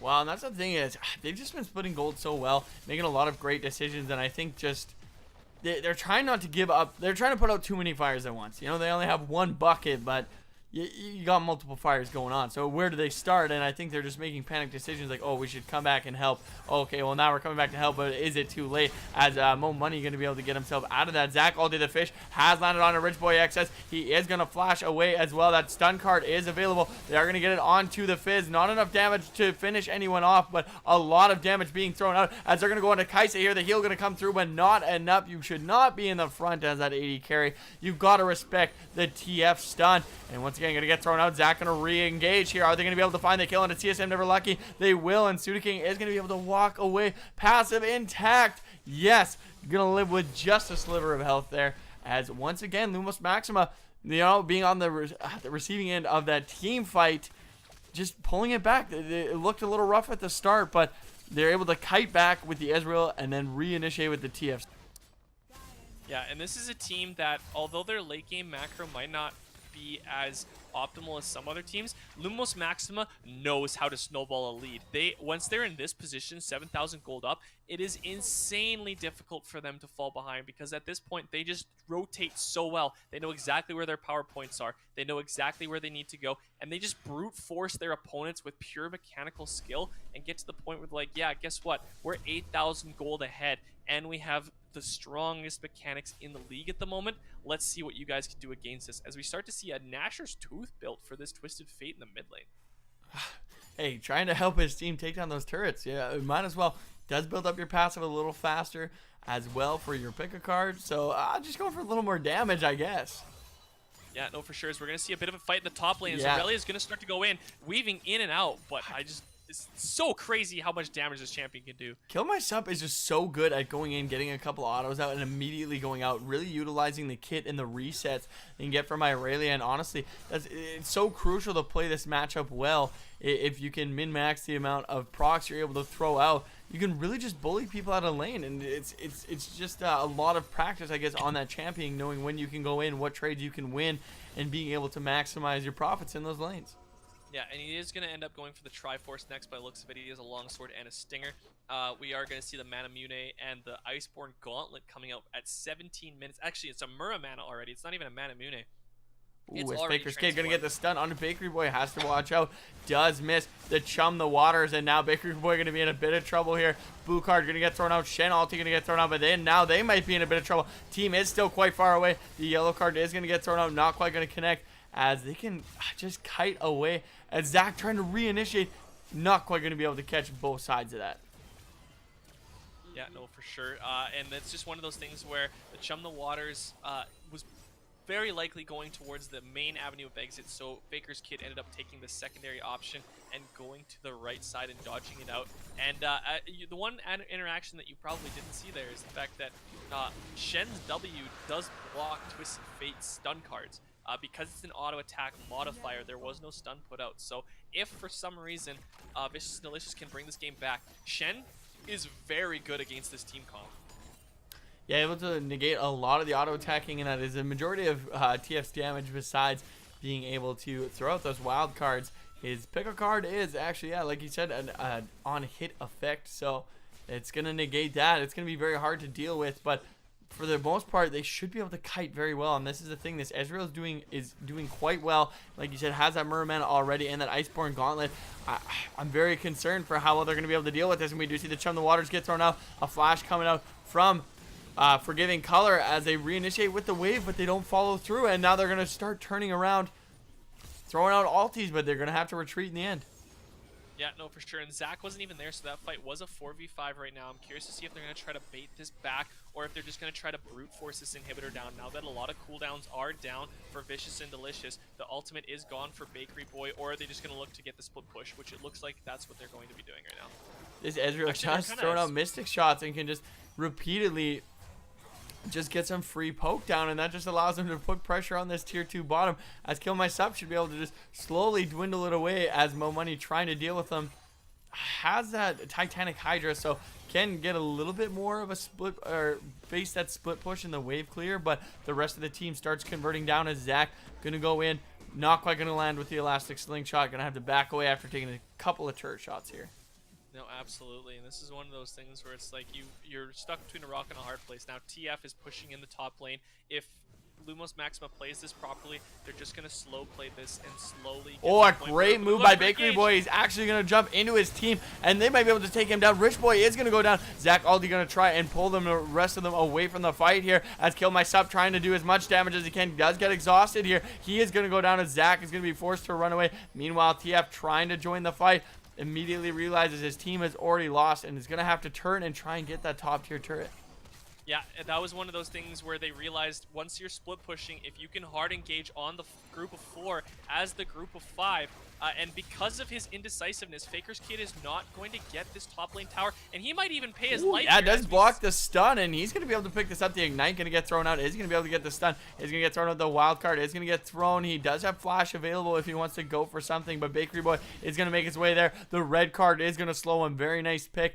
The Proto Belt trying to do as much damage as he can. Gets the stun, and is going to ulti away. Very well played by Baker's Kid there to escape that one. Just mastery of the champion, man. Yeah, just knows exactly. Pop the ultimate, get the stun, and literally within like microseconds of the stun landing, immediately teleports away with the ultimate to make sure he doesn't die there. But like I said, if he was a little bit more decisive there, he might not have had to do that, and he could have just got the top lane tower for free. Not necessarily for free, because obviously Vicious and Delicious engaged and got, was it 1 or was it 2 kills in the bot lane? I believe they got 2. But yeah. I'm surprised they're not running a 1-3-1 with the team comp that they've got. With Ezreal Karma, they should be able to stay relatively safe in that mid lane. I mean, Zach, not the greatest pusher either, so maybe that's why not. But having that Twisted Fate going Nashor's Tooth as well as working towards that Lich Bane, going to have a lot of split push power, and forcing Shen to choose between Irelia and TF is going to cause I think a lot more commotion. I mean, Fizz going by himself can match that split push, but then you're reducing the effectiveness of the 5v5 that Vicious and Delicious is going to look for. Well, it's not even just that. Like, as a 1-3-1 comp, they have Ezreal Karma as the 3, Twisted Fate as one of the ones in Aurelia, and a fed Aurelia at that point. Like, this is one of those things where it's like, you're absolutely right. They need to be 1-3-1ing. Their comp is built to 1-3-1. I'm curious to see if that's what we're going to end up seeing, or if Lumos Maximus continue to just brute force down team fights, even though that's not their strong suit. They are going to start clearing vision, and I know we did kind of harp on them last time for not having a lot of vision in those games, but so far they're getting a lot of it down the river. Maybe not as many aggressive wards, but that at the same time, we have Vicious and Delicious getting a lot of defensive wards in their own jungle, trying to stay safe. A lot of those tier 2s have been taken down, so not being caught in rotation is going to be very crucial for them to try and pull themselves back out of this deficit. Oh, and we're going to actually see Rich Boy go in as much as he can, trying to slow down those targets. While we have a bit of a 1v1 going on in the bot lane here. Kill Myself trying to go into Mo Money. They are continually dueling here. The stun's not quite landing. This could be very... never mind, he's actually just going to turn it around here. Does get taunted away, but Kill Myself is going to pick that up. Meanwhile, we have a bit of a team fight going on in the mid lane here. Toast of Toast doing what he can, gets split from the rest of the team. TF does have ulti available, and Irelia could still join this. He's going to be able to pull him together. He will, as the rest of the team goes in, gets the stun card through. Rich Boy XS is by himself, going for the kill. Is going to be able to arcane shift out. Is going to be able to put out enough damage. The knockup is going to come through the stun as well. Can Rich Boy get away? He is going to use the heal. Dodge out of the cleaver with the arcane shift, and the rest of them are going to collapse. As I can't believe how aggressive this guy can play and still stay alive. Yeah, that was just crazy. A good display of why Ezreal is so good at kiting the way he is. Killed Myself first, won the 1v1 in the bot lane, pushed the wave to catch up with his team. His team won the 4v4, and now they're just looking to take as much as they Rob in a bit of can. trouble. Is going to get pulled back into range of that stun. Shen does have the ulti. Can they get the kill before he appears? They will, as he's going to be forced to walk back, and they may be able to pick up 2 inhibitors here. Actually, might be a little greedy. I don't even think they're going to get 1 inhibitor, as they kind of split focus and get the inhibitor tower, but are going to be forced to back away. But that's another Mountain Drake available, and having 2 of those would really help them crush out that Baron. Yeah, it looks like that's what they're going to move towards now, is this Twisted Fate has 8 kills and is just so strong. And this is one of those things where you pick a champion hoping to counter it, and you haven't seen Twisted Fate all series, but this Twisted Fate, and Faker's Kid in general this series, has been phenomenal. He's played so well between the Vladimir game, falling behind on the Annie and pulling it around to carry his team through that first game, and now playing Twisted Fate. All champions that you don't really look at as strong in the meta, but Faker's Kid, well, except for Vladimir, but Faker's Kid showing, hey, it doesn't matter if they're meta or not, I'm going to play them, and I'm going to win with them. Now we see Vicious and Delicious. They look like they're posing around Baron here, trying to get vision. They have swept quite a bit. They might be able to get a pick, and I think this is the fight they want to try and look for. They are 4 stacked, sorry, right now. Stand United not available. They might be able to get a Chum the Waters is going to go wide, however. not going to try and initiate kill myself, immediately trying to go back in. He's going to throw down the ulti. He's going to solo them out. 2 kills picked out as TF collapses, and they're going to get 4 kills for themselves. What looked like an advantageous fight by Vicious and Delicious turns out to be maybe a last stand of desperation, and they're just going to 5-push mid here, walk up, and probably be able to just end the game here, Edge. Yeah, I think they're going to go straight to the bot lane inhibitor. They're going to take out this tower while Zach is tanking it. They're going to take out both the inhibitors. I don't know if they're going to be able to end the game. Death timers are only 15 to 20 seconds, but 2 inhibitors at 26 minutes, that's pretty much a death knell looking for Vicious and Delicious. And we're looking to see the newcomers from SKL, these 5 ragtag group of friends coming through, never before seen, and they're looking like they want to take this series in a commanding and they're fashion. going in as actually Kill Myself goes in, is able to pick up that kill. They're going to pull them back in as well. The stun going through. Going to pull Mundo back into the team. Are they going to be able to finish that? The Chum the Waters is going to get thrown on Kill Myself. He's going to be in a bit of trouble here as the stun card is available. Kaisa going to back away here, throwing it at Bakery Boy. He is going to be able to get the Playful Trickster and immediately duck back out before Zach is able to hit him with the Elastic Slingshot. Once again, throwing out that stun card is going to land just before Playful Trickster. Hopefully they don't bite off more than they can chew here, as they have been punished for that quite a few times. They've got the objectives they wanted, back away, and it's just an easy Baron and end the game. Yeah, no, absolutely. They're going to back off now. They've got a ton of gold sitting on their plate. Overall, total gold-wise, they're sitting on about 5K that they're going to go back and go buy items with. They're going to prep the Baron now, hopefully get a little bit more vision, because even though Vicious and Delicious has been falling behind, I will say that in this series, overall, their vision game has been so much better than Lumos Maxima's, but Lumos Maxima at this point is just brute forcing them down. They came out ahead, and we gave props to Vicious and Delicious in the champ select. We liked the fact that they were changing something up. It doesn't look like the changes is like going as well as they would have liked, as they're gonna go to try to kill my sub first. Yeah, that's gonna be Shin actually ulting in as well. The stun not quite gonna land. It's gonna get taunted up, gonna miss the ulti. TF actually coming to the rescue, as they're going to try and turn this one around. Does have flash available if he wants to go for Nami. Will lock her down. One more auto should do the trick, as now he's going to continually chase Mo Money here. Does have the stun card available. The rest of the team starting to catch up as Kill Myself goes. The double stun going to come through. A double kill going over to Faker's Kid. The kill going to reset the health. A quadra kill going to get thrown over to the side of Faker's Kid. They're going to TP in, and this is going to be the series going over to Lumos Maxima, I believe, unless TSM Never Lucky can somehow pull a miracle out of his keister. Yeah, he's sitting at a team-wide deficit of 20,000 gold. He's nowhere to be seen. I don't think that this is going to be it. With the commanding 3-0 sleep, the first 2 games were super close. This last one, not so much. We saw the changes. We gave the benefit of the doubt to Vicious and Delicious. We liked the fact that they tried something new, but Lumos Maxima showing that, you know what? Doesn't matter what adversity you throw our way, we are going to win this series. And just a great series overall by both teams. I think you can kind of see the wear and tear of Game 3 kind of getting at Vicious and Delicious, but a hard-fought battle nonetheless. Well done to both teams, Vicious and Delicious, Lumos Maxima, but congratulations to Lumos Maxima on winning our 2019 Spring Rec League. They battled their way through, and like you said, the newcomers to our Rec League, or even just SKL in general, but you know, coming here, showing up, and ended up winning the whole thing. So really well done by them. Yeah, and I played against this team in the past, and unfortunately we played on stream and just got demolished by them. So it makes me feel a little bit better that the team that we just got our butt spanked by ended up becoming the champions. Every single one of these players is very strong in their own right, and I look forward to seeing what comes in the future. And speaking of future, Dazzle, why don't we quickly talk about what's coming up for SKL? I don't think anything. Disbanding, right? No, you know what? Actually, as an announcement, SKL is officially over. JK. Not actually. No. But I don't think we have any dates.